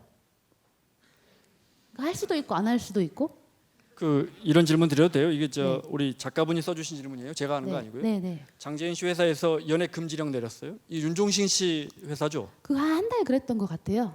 얘기하시고 지금 잊어버리신 것 같아요. 또. 그냥 이제 잠깐 그 앨범 작업에 집중하시면서 제가 더 집중했으면 하시는 바람에 얘기하셨는데 또 요즘은 뭐 너는 연애 스타일이 어떻게 되고 뭐 그런 거 곡에 잘 적용하지 막 이렇게 하시는 거 보니까는 잊어버리신 것 같아요. 네. 사장님은 애를 셋 낳으셨잖아요. 그죠? 사장님이라고 하면 되게 안 좋아하셔서 네. 대표님은 그 윤종신 피디님, 대표님은 피디님. 윤종신 네네. PD님은 애를 셋 낳으셨죠. 네네네. 그 굉장히 사회에 감사한 분이죠. 네. 그런 분이 많이 계시면 좋겠어요. 네. 알겠습니다. 노래 청해 듣기 전에 네. 주변에 친구분들 중에 뭐 벌써 시집 가시는 분들, 네, 뭐 네. 결혼 장가 가시는 분들이 있죠. 네. 근데 안 가는 친구들은 왜 안 간답니까? 뭐 아직 이제 요즘 결혼하는 나이가 좀 늦춰지지 않았어요? 많이 늦춰졌죠. 네. 요즘은 사실은 예전에 제 기억에 제 어렸을 때는 20 후반에 이모들 고모들이 시집 안 갔으면 노처녀다라고 했었거든요. 근데 지금은 아니잖아요. 20 후반에 그런 얘기 안 하잖아요. 네, 그럼요. 아닌가 네. 저희가 좀 다른 세계. 아무튼 제가 알기로는 요즘 30 중반에 결혼해도 약간 어허 이렇게 되는 네, 느낌으로 기억을 해요. 그래서 그런 것 같아요. 약간 전체적으로 세대의 나이가 좀 당연히 20대는 결혼 안 할 거라고 생각한다 이 말씀이시죠. 아니면 인간의 수명이 늘어나서 그런 걸까요? 그래서 결혼도 약간 진짜 맞을 수도 있어요. 왜냐면은 예전에 조선시대 이럴 때 수명 훨씬 짧았잖아요. 그런데 10대 때 결혼해야 되는 거죠. 지금은 이제 120 그리고 곧 있으면 200 된대요. 그리고 진짜 UN 뭐 그런 거 친구가 알려줬어요. 그런 과학책 보고 맞죠? 아무튼 네 그래서 그런 것 같아요. 지금 얘기해놓고도 너무 맞는 말 같아요. 왜요? 되게 설득력 있지 않아요? 그렇죠? 그러니까 이 세대의 나이가 이렇게 네. 제가 이렇게 영광스러운 박수 없었어요. 경제 콘서트에서 제가 뭐 알지도 잘 못하는데 감사합니다. 네.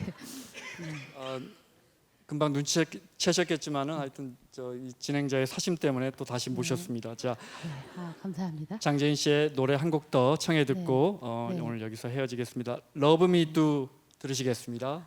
네. 제가 뭐 말실수한 건 아니죠. 네. 말 잘한 것 같은데. 저는 되게 마음에 들었는데. 네.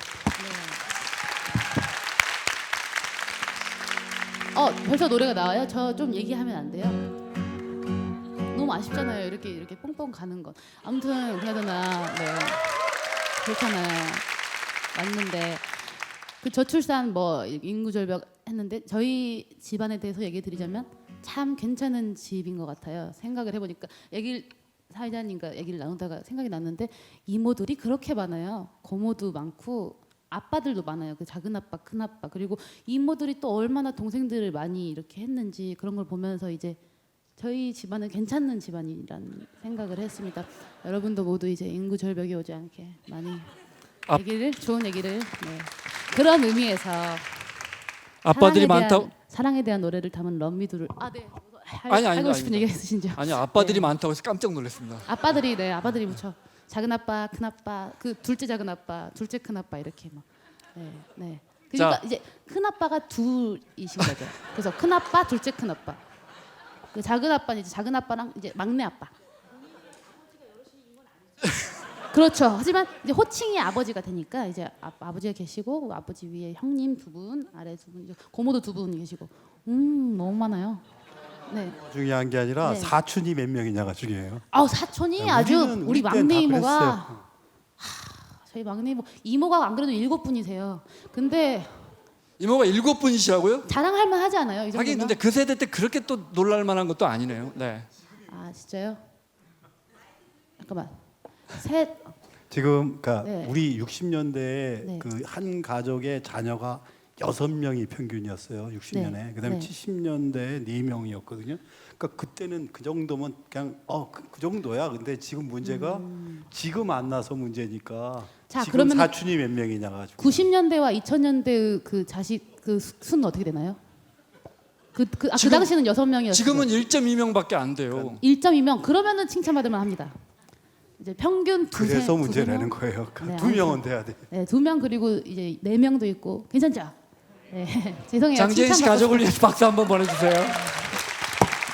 죄송해요. 제가 오니까 장난을 너무 치고 싶어서 아무튼 너무 좋은 얘기 나누고 싶었는데 제가 사실 어려서 잘 알지는 못해요. 하지만 오늘 좋은 시간 되고 가셨으면 좋겠습니다. 럼미두 들려드릴게요.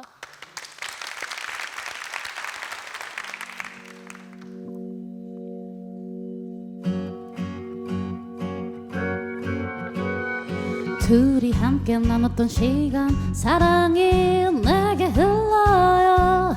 너무나 달콤해. 무릎을 안고 그댈 바라본 새벽이 너무나 아찔해. 침대포 위에 그대의 담배 연기가 어느새 가득해도 뭐 괜찮아요. 연기처럼 가볍게 사라질 거야.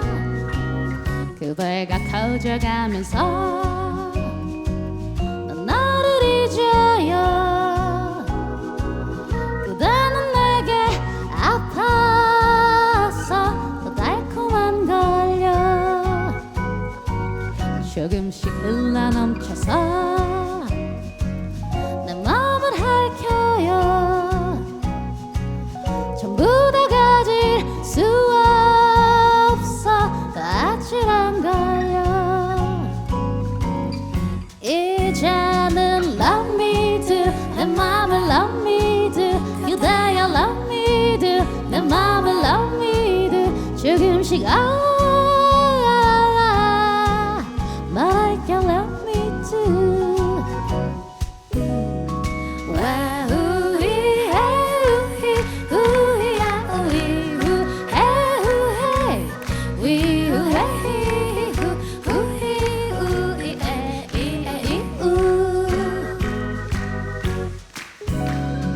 잡으려면 사라질 거야. 무정한 블랙 코미디. Oh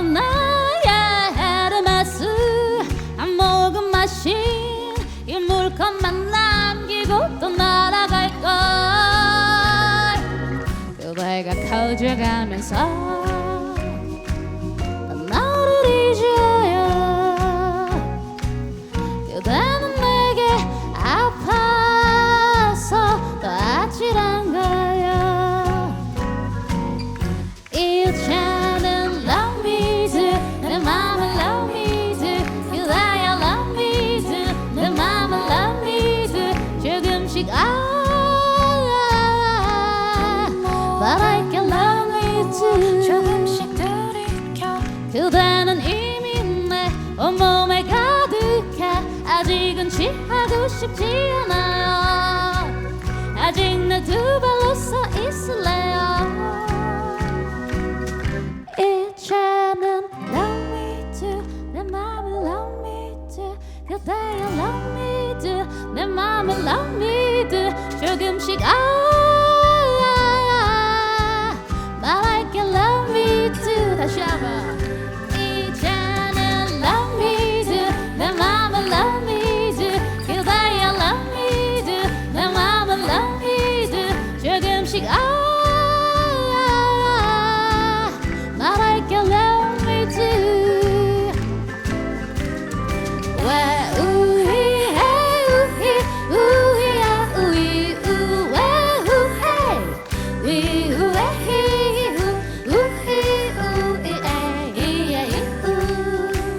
Love me too. 이제는 love me too. 내 맘을 love me too. 모두 다 love me too.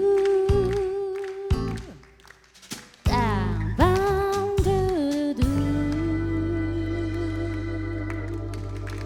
감사합니다.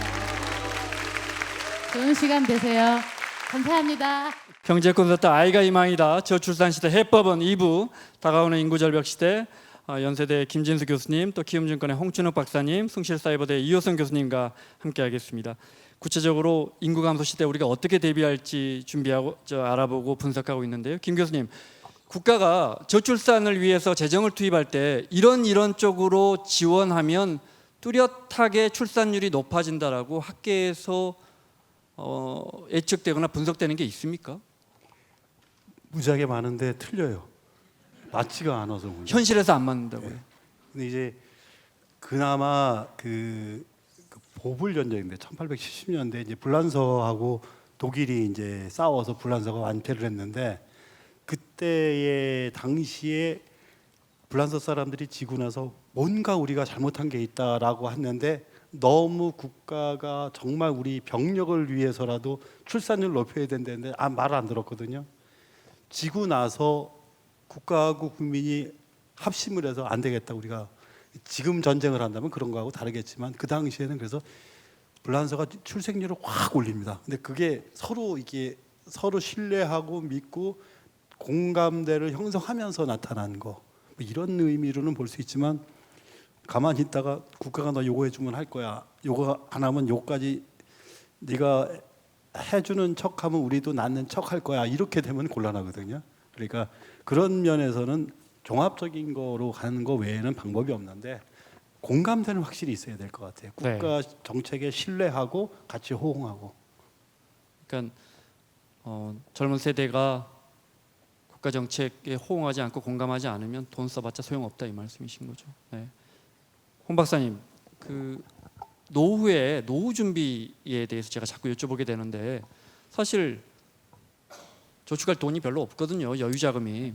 근데 우리 국민의 한 10집 중에 6집 정도는 그래도 내 집 하나 갖고 있어요. 뭐 부채는 좀 남아 있더라도 노후에 내 집을 유동화해야 한다. 결국 그 돈을 그 집을 이용해서 노후를 살아야 한다라는 주장들이 많거든요. 어떻게 보십니까?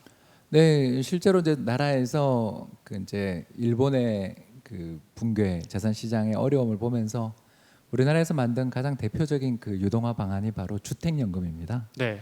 그래서 실제로 우리나라 주택연금 가입자가 9만 명 넘어설 정도로 급격히 증가하고 있고요.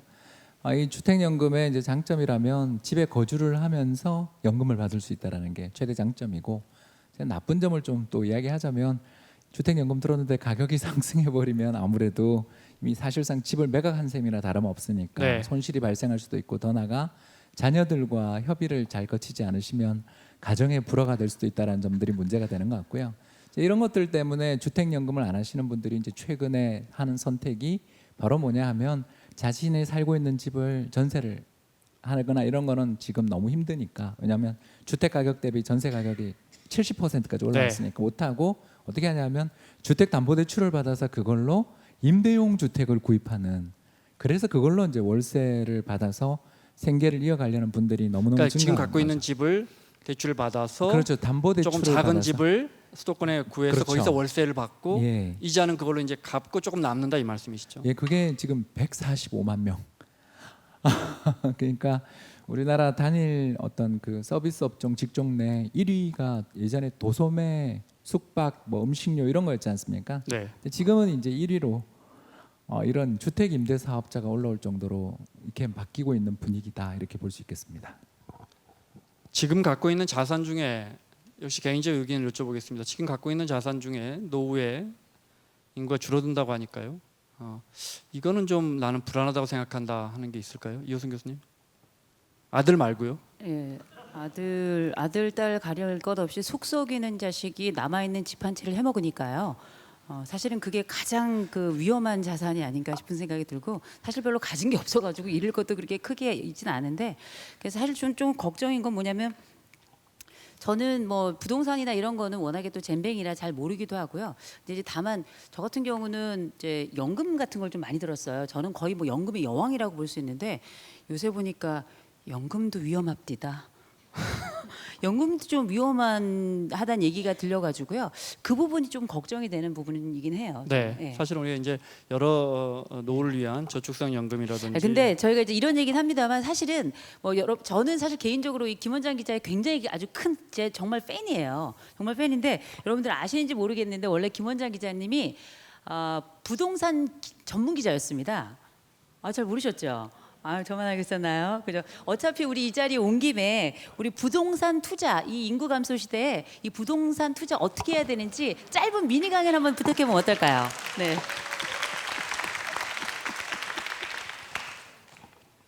원래 큐시 때 있던 겁니다. 짧게 하겠습니다. 한 3분 정도. 저희가 많이 늦어져서요.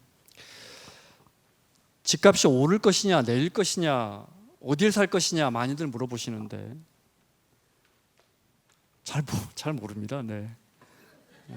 다만 한 가지, 집값은 오르고 내립니다. 당연한 말 같죠. 근데 다시는 안 오를 것 같은데 오르고, 다시는 안 내릴 것 같은데 내려요. 네. 제가 늘 방송에서 하는 말이잖아요. 제가 이제 부동산 전문 기자라는 타이틀을 갖고 있어 보니까 그냥 지나가는 말이라도 한 번씩 물어봅니다. 이 주변에 있는 저희 동료들이. 그런데 아주 재밌는 건, 집값이 미국도 그렇고 우리도 그렇고 2008년 하반기부터 이제 집값이 내려가기 시작했는데, 통계적으로, 그리고 2014년까지 내려갔습니다. 쭉 내려갔는데, 그때 뭐 매일같이 뉴스에서 하우스푸어가 나올 때 동료들이 다 한 가지만 물어봅니다. 집 이걸 어떻게 팔지? 언제 팔지? 뭐 자기 집만 파는 게 아니고 어머니 집, 동생 집. 2015년부터 집값이 오를 때 저에게 오는 질문의 9할은 이 집을 살까? 언제 살까? 어떤 집을 살까? 몇 평을 살까? 어디에 있는 집을 살까입니다. 그러니까 이제 우리 홍춘욱 박사님 누구보다도 자산 전문가 계시지만 우리는 그래요. 우리는 흔들려요. 사람들이 다 집값이 올라간다고 그러고 다 사면 우리 흔들려요. 그런데 분명하게 말씀드리는 건, 자산은 예전에 우리가 뭐 7%, 15% 이렇게 성장할 때 지금 중국처럼 그러지 않고, 자산은 오르기도 하고, 정부가 또 시중에 돈을 많이 풀면 좀 오르고, 그렇지 않으면 좀 이렇게 쭉 내려가고 그렇습니다. 그런데 문제는, 여기까지면 이제 우리가 인생 편하게 사는데, 문제는 이게 계속 오르는 집이 있고 계속 내리는 집이 있어요.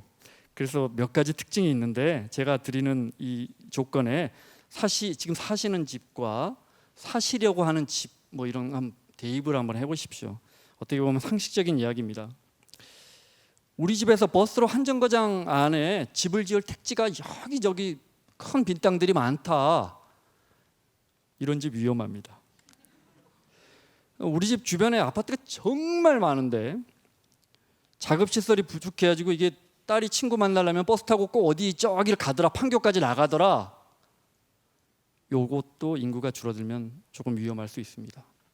그다음에 이제 결정적으로 우리 집이 좀 큰 평수인데 게다가 용적률은 거의 다 쓴 아파트라면, 그러니까 뭐 보통 한 15층 된 아파트라면 10년쯤 지나면 새집 효과가 빠르게, 이게 이제 과거 10년 전과 달라진 부분입니다. 일관성 있게 가격이 내려갑니다. 왜냐하면 점점 이제 아파트가 소비재처럼 바뀌는 겁니다. 우리가 운동화나 승용차나 오래 쓰면 가격이 떨어지잖아요. 근데 집은 이게 떨어지다가 올라간 이유가 마지막에 용적률 남은 거 가지고 이제 새 아파트에서 일반 분양해서 거기서 수익금 나온 걸로 내가 집을 공짜로 새 아파트를 얻기 때문에 헌집 주고 새 집을 받는 구조였지만, 이제 그런 용적률이 많이 남은 아파트가 별로 없습니다. 서울에도 이제 목동 정도밖에는, 잠실도 다 재건축되고 그런 아파트가 별로 없습니다. 아마 여러분들 사시는 아파트들도 용적률 별로 남아있지 않을 겁니다. 이제 내 돈 내고 재건축해야 되거든요. 그러니까 집값은 10년쯤 돼서 새집 효과가 떨어지면 점진적으로 떨어진다, 이렇게 이해하시면 될 것 같습니다. 물론 서울의 특정 지역, 뭐 부산의 해운대 지역, 이런 이른바 코어 핵심 지역은 아파트 지을 곳도 없고 그 집에 살겠다는, 그 동네에 살겠다는 수요도 매우 강력합니다. 뭐 굳이 예를 들지 않아도 어느 지역인지 아시죠? 네. 이런 지역은 사실 우리 전체 주거 지역의 100분의 1도 안 되는 지역입니다. 우리는 보통 일반적인 곳에 살잖아요, 그죠? 네. 이런 지역은 기본적으로 부동산 온기가 꺾이면 대부분의 가격이 유의미하게 내려간다. 그러다 또 좀 오르고 내려가는데 집값이, 집의 연령이 10년, 20년, 30년 이렇게 되면 점점 내려간다. 결론, 지금부터 중요한 이야기입니다. 아파트는 건물값과 땅값으로 나눠져 있습니다. 그죠? 네. 근데 새 아파트는 건물값 비중이 높겠죠. 반면에 강남 아파트는 오래됐더라도 땅값의 비중이 높겠죠. 이해하시죠? 네. 그럼 시골 논두렁에 새로 지은 30층짜리 아파트는 땅값의 비중이 높겠습니까? 건물값의 비중이 높겠습니까? 건물값의 비중이 높겠죠. 네. 그럼 시간이 지나면 건물값이 떨어지면 어떻게 될까요? 버티기가 쉽지가 않습니다. 그러면 강남의 아파트는요? 강남의 아파트는 시간이 지나면요, 땅값이 있어서 버티는 겁니다. 땅에 대한 수요가 있어서. 그래서 제일 먼저 그 조건을 말씀드린 겁니다. 내 집 주변에 다른 아파트가 들어갈 공간이 많이 있는가? 그래도 집값이 좀 오를 수도 있어요. 개발 이익이 있으면 저기 수도권 북부라도 오를 수 있어요. 택지가 많이 남아 있어도. 그러면 건설사가 와서 또 바로 지어요. 네, 공급이 한없이 이어지기 때문에 집값을 유지하기가 쉽지가 않습니다. 그런데 지난 2, 3년간 정부가 주택대출을 풀어주면서 건설사들이 주로 공급한 아파트 수십만 채는 대부분 제가 말씀드린 전자입니다. 왜냐하면 땅값이 버틸 수 있는 지역엔 이미 2006년, 2007년 그 부동산 붐 때 이미 거의 다 아파트가 들어섰거든요. 그러다 보니까 이제 땅값이 약하고 건물값인 아파트를 주로 분양해요. 그러니까 그런 부분들, 그런 아파트는 뭐라고요? 소비재입니다. 소비재. 소비재는 우리가 가족들과 오래오래 살면 승용차처럼 가치가 떨어지는 것을 인정해야 하는 것입니다. 그러니까 그런 아파트에 과도한 부채를 내고 들어간다는 것은 매우 위험한 일이다, 이렇게 생각하시고 이 부분 염두에 두시고 아파트를 고르시면 될 것 같습니다. 다음 질문을 제가 잊어버려서 죄송합니다. 제가 저 소중한 패널 분들 모시고 제가 이야기해서 너무 죄송합니다. 앞서 그래도 위험한 자산을 좀 여쭤봐야겠습니다. 홍 박사님, 갖고 계신 자산 중에 또는 우리 관객분들에게 이런 자산은 좀 위험하다. 저는 한 가지만 이야기를 드리자면 그 자산을 우리나라 자산만 가지고 있는 게 제일 위험하다고 봅니다. 이게 왜 그러냐 하면 10년에 한 번 또는 5년에 한 번 주기로 경제 위기가 항상 찾아오는 나라잖아요. 그러니까 우리나라 경제가 수출 비중이라도 좀 적고 또 더 나가서 내수 시장이 굉장히 크면 그걸 어떻게 피해가는데 그렇지가 않더라는 거죠. 그래서 지금이야 수출도 잘 되고 호경기니까 다 좋은데 이게 몇 년 뒤가 될지 10년 뒤가 될지 모르지만 경기가 또 나빠질 때가 올 수 있잖아요. 그렇게 되면 부동산이고 주식이고 또 가격이 이렇게 크게 흔들리는 경우가 생길 수 있으니까 저는 능력껏 이렇게 주식을 우리 국내 주식을 좀 많이 가지고 계신 분이라면 해외에 달러 채권, 그러니까 그 선진국의 채권이나 예금 같은 자산들을 가지는 게 굉장히 유리하다 이렇게 보고요. 반대로 한국 부동산에 이렇게 비중이 높으신 분들은 이 또 반대로 미국의 또는 선진국의 이 주식, 달러나 뭐 유로화 표시에 그런 주식들을 보유하면 이게 시소처럼 한쪽 자산이 크게 흔들릴 때 가격이 오히려 상승해서 그걸로 어떻게 본다면 인내심을 가질 수도 있고 또 장기 투자도 가능해지는 그런 효과를 거둘 수 있어서 너무 저는 투자에 있어서는 한국만 투자의 대상으로 보지 않고 분산하는 게 가장 좋은 방법이 아닐까 그렇게 생각합니다. 오늘 저희가 홍진호 박사님은 늘 부자분들의 자산을 고민하시는 분이고 우리 김재수 교수님은 사회복지 학자시기 때문에 늘 가난한 분들 고민하시는 분들이 너무 이질적인 두 분을 모시고 그래도 김 교수님 내가 볼 때 이런 부분은 위험하다 하시는 의견이 있다면 가난한 사람이 많으면 위험해져요. 전 당연히 주식 투자가 위험하다고 생각해요. 특히나 나는 여태까지 주식에 대해서 얘기하면서 주식 투자하지 말아라라고 하는 그런 전문가는 못 봤어요. 근데 개미 투자자들은 계속 손해를 보거든요. 어떻게 생각해야 돼요? 그렇잖아요. 그러니까 난 주식이 위험하다고 생각해요. 제가 상담 영역이 있습니다만 갈등도 중재해요. 우리 홍진호 박사님 간단하게 정말 간단하게 주식이 위험하지 않다 반론을 듣겠습니다. 위험하죠. 어떻게 위험하지 않아요? 다만 이제 우리나라 주식이요 연평균 복리 수익률 그러니까 이렇게 이자가 이자를 낚는 걸 복리 수익이라 그러잖아요. 그게 8.5%예요. 그리고 배당까지 받으면 10%가 넘어요. 그러니까 제가 이렇게 이미 자산을 가지고 있고 부동산을 많이 가지신 분이라면 주식 안 해도 되죠. 근데 저는 20, 30 이 젊은 분들은 지금 집을 사기가 이미 집값이 작년, 재작년부터 너무 많이 올라서 사기 힘드니까 그런 상황에서 이렇게 유일하게 재산을 증식하고 어떻게 보면 미래를 설계하려면 주식을 조금씩 사는 수밖에 없는데 그 주식이 김 교수님 이야기하신 것처럼 너무 위험하거든요. 그러니까 예를 들어서 한국 주식을 10주 사면 그중에 한 3주 정도는 우리나라에 최근에 해외 채권이나 해외 예금에 투자할 수 있는 그런 상품들이 되게 많이 나왔어요. 그래서 그걸 그냥 한국에서 그냥 투자를 할 수 있거든요. 그런 식으로 하나 자산만 올인하는 거는 너무 위험하니까 우리 주식이 수익률이 굉장히 높고 장기적으로 너무너무 좋은 자산이지만 언제 어떻게 될지 모르니까 그 보험으로 해외 특히 달러로 표시되어 있는 예금이나 채권도 같이 투자하시면 좋지 않겠냐 이런 뜻으로 봐주시면 감사하겠습니다. 알겠습니다. 자 마무리할 시간이 다가옵니다. 저희가 많이 늦어져서 한 8분 안에 마무리하도록 하겠습니다. 자 그럼 여기서 방청객 질문 받겠습니다. 한 서너 분의 질문 받도록 하겠습니다. 좋은 질문 주신 분께 저희가 예고해드린 것처럼 저희가 그 성공의 감의 똑똑한 경제 질문에 들어온 많은 질문들을 묶어서 현미경이라는 책을 냈습니다. 현재를 직시하며 미래를 준비하는 경제 질문 현미경 책 드리도록 하겠습니다. 어느 분 질문해 주실까요? 네, 마이크가 네.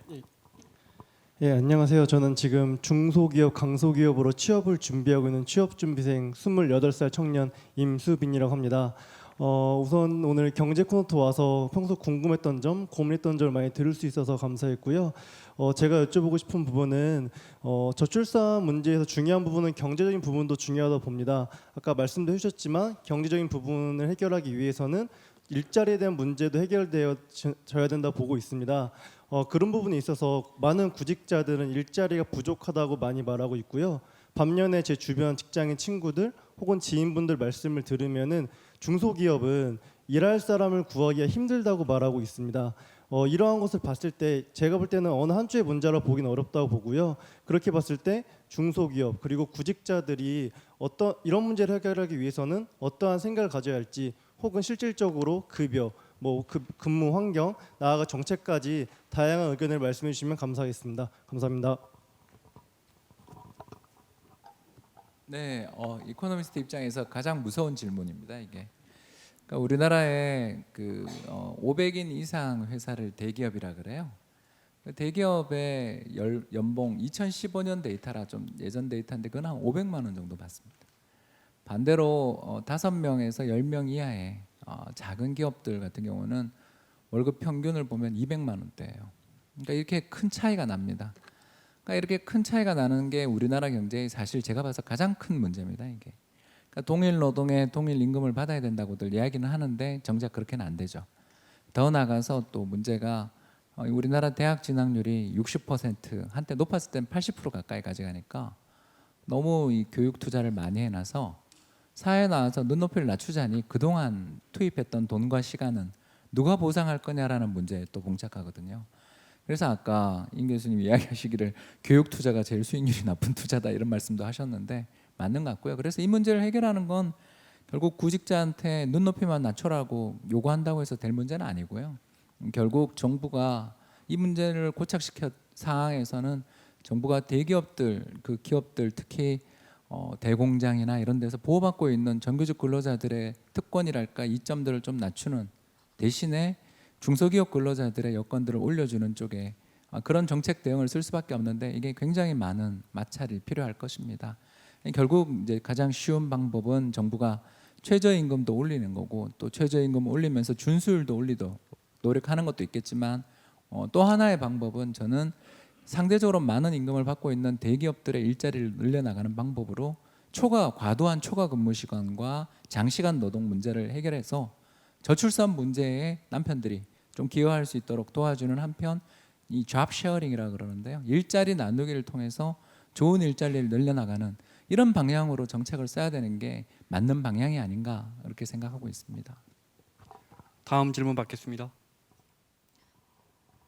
네, 자기소개 부탁드릴게요. 네, 안녕하세요. 저는 인천 용현동에서 온 최민조라고 합니다. 저는 20대 딸과 중학교 2학년짜리 아들을 두고 있는 엄마입니다. 힘드시겠네요. 네. 네. 사실 물론 그 인구 절벽도 인구가 감소하는 것도 문제이긴 하지만 그 남녀 성비가 맞지 않는 것도 저는 문제라고 생각합니다. 얼마 전 매스컴에서 들었을 때 그 지금 결혼할 수 있는 남자들 6명 중 1명은 짝이 없어서 결혼을 하지 못한다고 하던데요. 특히 더 문제인 것은 뭐 2030년 저희 아들이 28 정도 될 때거든요. 그때가 되면은 남자 5명 중 1명은 짝이 없어서 결혼을 못 한다고 합니다. 그래서 이것도 저는 문제라고 보는데 특히 저는 아들 가진 엄마로서 굉장히 이 문제 어떻게 생각하시는지 궁금합니다. 두 분 교수님 다 말씀. 네, 저도 그 아들 때문에 걱정입니다. 같은 걱정을 하게 되는데요. 지금 이 위기는 사실 굉장히 심각한 위기라고 저는 보고요. 이미 중국은 이 국면에 도달을 했습니다. 그래서 흔히 중국에서는 지금 광군의 위기다 해가지고 한때 그 중국의 쉐 교수란 분이 뭐라 그랬냐면 이제는 남자가 워낙에 이제 여러 문제가 생겨나기 때문에 일처다부제를 해야 될 때가 왔다. 이렇게 이야기가 나올 정도로 중국은 지금 4명 중에 1명이 결혼을 못 하고 있어요. 굉장히 심각한 위기에 도달해 있고 우리나라도 이제 앞으로 이 위기들이 굉장히 커져가고 있는데 이 부분은 단순히 뭐 사회 문제로 우리가 알고 있는 범죄율이 높아진다, 성문제 해결에 대한 여러 가지 시도가 필요하다 이런 얘기도 있겠지만 이 남성들의 좌절감이 굉장히 커지면서 동시에 불안감도 어마어마하게 증가를 합니다. 그러면 사회 전체의 색깔이 달라져요. 안정적 색깔이 있고 불안정한 색깔이 있는데 불안정한 색깔 쪽으로 이렇게 가게 되면 사회 전반에도 굉장히 생산성까지 영향을 많이 미치게 되거든요. 이 부분은 어떻게 보면은 또 좋은 모델들이 최근에 있긴 합니다. 최근에 그 프랑스의 마크롱 부부를 보면 여성이 위로 24살이 많고요. 미국의 또 트럼프 부부를 보면 아래로 또 24살이 많아요. 조금 더 기다리면 좋은 세상이 오지 않을까 이런 생각을 해봅니다. 저희 우리 이 교수님이 해결책을 내놓으셨는데 제가 유학 갈 때 이제 잘 공부하고 와라. 그래서 이제 공부하고 이제 중간에 와서 저희 어머니한테 제가 유학 가서 제일 걱정한 게 뭐예요? 그랬더니 공부 못하고 오는 거라고 생각을 하고 전 물어봤더니 아니다, 노랑머리 데려올까 봐 난 그게 제일 걱정이었다, 그렇게 얘기를 하시더라고요. 근데 아까 말씀드린 우리 4차 산업혁명 있잖아요. 그거하고 또 하나 우리가 굉장히 그 역동적으로 우리한테 올 것이 동북아 시대입니다. 동북아 시대라는 게 뭐냐면 우리나라 안에서만 움직이는 게 아니라 유럽이 EU라는 걸 통해서 노동력 시장이 그냥 완전히 자유로 풀렸거든요. 그러니까 어디에 어디 가서 일할지도 몰라요. 그런데 우리도 그렇게 될 거라는 거예요. 중국하고 일본하고 정말 국경 없이 왔다 갔다 할 거다. 그러면 골치 아픈 일이 한두 가지가 아닙니다. 사실 한국에서 9년 동안 국민연금 가입했다가 중국 가서 일했다가 뭐 일본 가서 일하면 그거 가면서 이 사람은 어디 가서 연금 받아야 되지서부터 시작해서 내가 중국 가서 일하는데 가족은 한국에 있으면 중국의 건강보험에 가입되어 있으면 내가 아프면 중국 가서 병원 가야 되나? 이런 것까지 굉장히 복잡해지는 하나의 세계로 구축이 되는 문제가 생기거든요. 그러면 그거는 우리 단위에서의 남녀 성별의 문제가 아니라 큰 대륙, 큰 영역에서의 성비 문제가 되고 전혀 다른 양상이 될 거라는 거죠. 그래서 틀림없이 영향은 있겠지만 그 변화하는 속도가 워낙 빠르다 보니까 지금과 같은 그런 고정적인 성격으로서의 문제는 발생하는 게 훨씬 적을 거다, 이렇게 보는 것도 괜찮을 것 같습니다. 알겠습니다. 끝으로 질문 한 분만 더. 네, 마이크.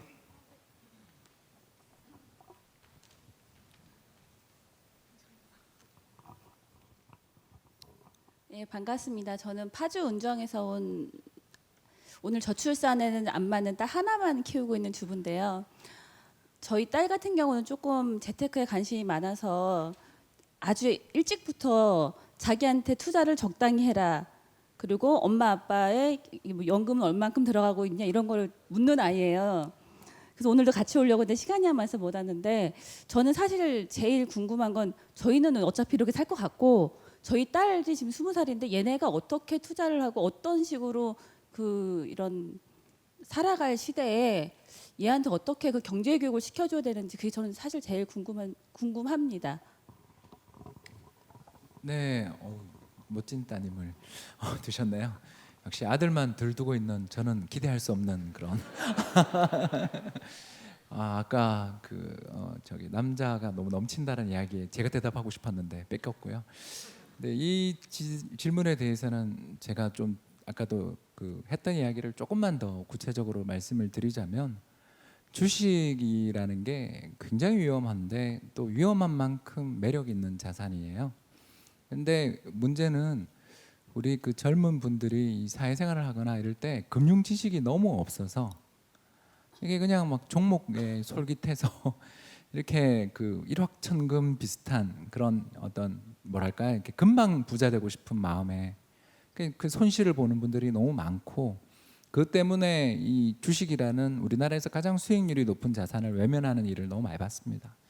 그런 측면에서 저 같은 경우는 아이들 이름으로 조금씩 주식을 사주는, 그러면서 어려서부터 이게 네 회사야 이렇게 이야기하는 쪽을 많이 하고 있는데, 대학생 분이시니까 더 이게 편하지 않을까 생각됩니다. 그래서 주식이든 부동산이든 저는 일단은 경험을 해보는 게 가장 중요하다. 그리고 이제 두 번째, 아까 우리 김 교수님이 글로벌 시대, 동북아 시대 이야기하셨잖아요. 결국 특히 또 저보다 사실 제 아들이 영어를 저보다 더 잘해요. 부러워 죽겠습니다. 그런 거 보면 이 젊은 분들이 해외 주식이나 해외 자산에 대해서 눈을 뜰 수 있는 기회도 훨씬 빨라졌다라고 생각하거든요. 그런 측면에서 앞서 말씀드린 것처럼 우리나라의 국내 주식뿐만 아니라 예를 들어 삼성전자 그러면 애플도 한번 본다든가, 현대차 그러면 예를 들어서 BMW도 한번 본다든가 하는 식으로 국제적인 시각을 가지고 주식을 좀 해보고, 또 더 나가서 이게 어떨 때 위험한가를 생각하며 환전, 환투자 이런 것들에 대해서도 지식을 늘려나가면서 처음부터 큰 돈을 하면 큰일 나는 거고, 그죠?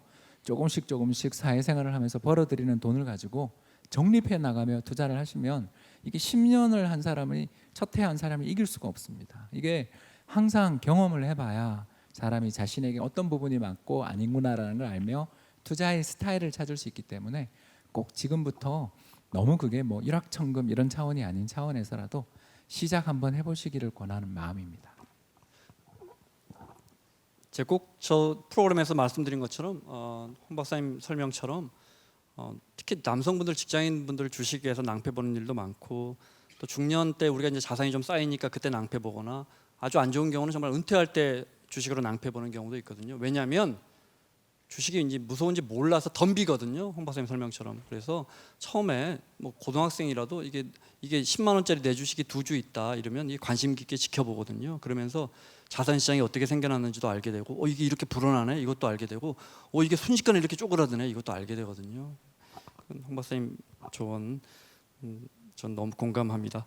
인구는 뭐 줄어드는 추세를 피하긴 쉽지 않아 보이고요. 그 속도는 여러분 아시다시피 이제 고령화 사회가 있고 고령 사회가 있고 이제 초고령 사회가 있는데 우리가 뭐 초고령 사회가 하는데 프랑스는 120년 걸렸다는데 들으셨죠? 우리는 26년 만에 정말 우리 뭐든 해도 빨리 하니까요. 네, 대비를 해야겠습니다. 끝 질문을 드리겠습니다. 먼저 김 교수님, 정부는 어떤 준비를 해야 할까요? 지금 우리가 초고령 사회로 가는 시간이 26년입니다. 말씀드린 대로 일본은 35년이었죠. 그러니까 문제는 현재는 우리가 고령 사회입니다. 그러니까 14% 정도 65세 이상이. 그러니까 다른 나라에 비해서 고령화가 좀 늦은 거예요. 문제가 뭐냐? 속도가 너무 빠른 거예요. 아무도 잡아낼 수가 없을 만큼 빠른 거죠. 그러니까 초고령 사회로 가는 속도라는 거가 이렇게 빠르다는 문제는 뭐가 생기냐면 너무나 생각하지 않았던 노인과 관련된 문제가 동시다발적으로 막 일어나는 거예요. 그러니까 수습을 할 시간이 없는 거죠. 그러니까 뭔가 예상을 하고 천천히 뭘 하면 돼. 그러려고 하고 싶은데 이미 다 와버린 거죠.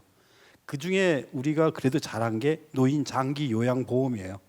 그나마 그거라도 해서 치매 노인분들 그래도 요양원에 모시고 가고 제가 서비스하고 하고 이런 것들이거든요. 그러니까 예측 가능한 거는 정부가 지금이라도 해야 된다는 거죠. 그때 가서 하지 했다가 늦는 거죠. 그 다른 나라들은 늦게 시작했는데 그럼에도 불구하고 우리는 이제 빨리 해야 된다. 그 중에 제가 제일 정부가 했으면 좋겠다고 생각한 게 지금 노인 의료비가 너무 많이 오거든요. 그러니까 아까 얘기한 대로 집을 담보를 잡았는데 지금 본인 부담이 35%나 되니까 결국은 누적되면 집을 팔아야 되고 전세로 갔다가 월세로 갔다 이렇게 되는 이런 문제들이 생기고 연금은 국가가 할 수 있는 거는 너 얼만큼 살았으니까 거기에 비례해서 60% 줄게 이거는 지금 날쌘 얘기고 누구라도 기본적으로 살게는 국가가 책임져야겠다. 이런 것들 아까 제일 제가 꼭 하고 싶었었던 얘기 중에 하나가 미혼모가 애를 버리지 않게 하는 거 이거 좀 꼭 좀 했으면 좋겠어요. 그래서 그 부분하고 해서 정부는 어떻게 해서라도 기본적인 걸 하고 민간이 그 위에서 쓸 수 있게 그렇게 하는 방법으로 초고령 사회를 준비해야 되지 않을까 싶습니다. 알겠습니다. 정부는 그렇고요. 이효선 교수님, 가계는 고령화 사회에 인구 절벽 시대에 어떤 걸 준비해야 할까요? 요새는 뭐 전문가가 넘쳐나는 시대잖아요. 그런데 이 전문가들이 보면 십수년 동안 관련된 자기 분야를 최대한 있는 힘을 다해서 청춘을 바쳐서 연구를 하는데 그리고 그 청춘의 즙을 내어가지고 본인의 이론을 내잖아요. 근데 고령화 시대에 관련해 가지고 우리가 전문가들마다 다들 하는 이야기가 3층 연금, 4층 연금 이야기를 하잖아요. 그게 정말 거짓이 아닌 것이 우리가 흔히 말하는 뭐 국민연금이라든지 퇴직연금 그리고 개인연금 그리고 주택연금까지 합쳐가지고 우리가 보통 4층 연금이라고 이야기하는데 국민연금이 흔들린다 어쩐다 하지만 그래도 결국은 정부는 나중에 시간이 흘러도 밑장을 빼서라도 반드시 국민연금은 주게 되어 있고요. 더군다나 퇴직연금은 관리를 또 그만큼 잘 해야 되는 것이고 오랜 일의 결과이기 때문에 그리고 나서 우리나라 사람들이 참 열심히 최근에는 증가하고 있지만 아직도 많이 부족한 게 개인연금입니다. 개인연금 열심히 드셔야 되고요. 그리고 이제 주택연금에 관련된 걸 좀 알아보셔야 되는데 반드시 이런 연금을 들 때는 혼자 고민해서는 절대 안 되고요. 최근에는 여러 전문가들도 많고 전문가들 만날 때 비용도 굉장히 저렴하기 때문에 가족들이 함께 있는 곳에서 연금에 관련된 설명을 듣잖아요. 그러면 아이들에게도 경제 교육이 되고 이제 앞으로 미래를 준비하게 된 청년 세대들에게는 꿈을 꾸게 하고요. 노인 세대를 이제 바라보고 있는 중노년들의 이 부모들에게 있어서는 자식들과 함께 어떻게 다음 세대의 그림을 그릴 것인가에 대한 굉장히 중요한 아주 큰 틀을 잡게 되기 때문에 매우 중요한 가족의 미래를 보게 될 겁니다. 또 한 가지는 뭐냐면 우리가 이제 그 가족들이 그림을 그릴 때 노후 준비하면 돈 생각만 하시잖아요. 놀라운 건 뭐냐면 가족 간의 고통은 이 고통의 그림자가 돈을 반드시 가리게끔 되어 있습니다. 그래서 흔히 말하는 정테크라는 거 있잖아요. 어떻게 하면 내 배우자와 잘 지낼 것인가, 어떻게 하면 늙어가는 내 자식들, 이 자식들이 내 밑에서 내 연금을 쪽쪽 빠는 그 빨대족이 되지 않도록 할 것인가, 이 부분에 대한 아주 처절한 그 관심과 또 가족들에 대한 실질적인 그 감정 투자, 이런 부분들이 어떻게 보면 노후 준비의 가장 중요한 가정 준비 과정이 아닌가 싶습니다. 정테크 명심하겠습니다. 자, 끝으로 홍 박사님, 정부와 가계 대비 들었고요. 기업은 어떻게 준비를 해야 하나 여쭤볼 것 같죠. 시간 때문에요. 그냥 오늘 저희 찾아주신 저희 관객분들 위해서 여윳돈 1,000만 원 있으면 어디에 투자할지 오늘 마지막 질문으로. 예, 저라면 이렇게 700만 원은 배당을 잘 주는 배당주 주식을 갖고 싶고요. 남는 300만 원을 가지고서 은행을 가서 외화예금을 가입하거나 아니면 달러화 상장 지수 펀드를 가입하고 싶습니다. 이렇게 하면 700만 원으로 배당을 받는 재미를 느낄 수 있어서 장기 투자에 대한 어떤 기대를 갈 수 있고요. 300만 원으로 달러를 들고 있으면 외환 시장에 대해서 관심을 갖게 되면서 세상 글로벌 경제가 어떻게 움직이는지도 공부할 수 있고, 더 나아가 만에 하나 닥칠 수도 있는 환율 급등이 나타나는 그런 위험한 순간이 있을 때 이거 환차익을 실현해서 우리 국내에서 더 싸게 거래되는 자산을 살 수도 있는 기회를 가질 수 있으니까요. 그래서 경제 공부라는 게 이렇게 이론만 해서는 경제 공부가 안 되더라고요. 그래서 돈 1,000만 원이라는 횡재가 생겼다면 강제 공부가 되는 배당과 달러 자산에 대해서 한번 7대3 정도 투자해 보시면 어떨까 생각합니다. 자, 지금까지 알찬 내용으로 토론해 주신 우리 연세대 김진수 교수님, 키움증권의 홍춘욱 박사님, 숭실사이버대 이호선 교수님이었습니다. 여기서 인사드리겠습니다. 고맙습니다. 자, KBS 한민족 방송과 일라디오가 공동 기획한 경제 콘서트 아이가 희망이다 저출산 시대 해법은 제2부 다가오는 인구 절벽 시대 여기서 마치겠습니다. 어제에 이어 이틀에 걸쳐서 여러분과 함께했습니다. 앞으로도 저희 KBS 라디오는 청취자 여러분께서 관심 갖는 주제로 경제 콘서트 이어가겠습니다. 지금까지 기획 이재원, 기술 양정화, 변혜린, 구성의 지희원, 연출 주미영, 진행의 저 김원장 기자였습니다. 자, 방청객 여러분 그리고 청취자 여러분 고맙습니다.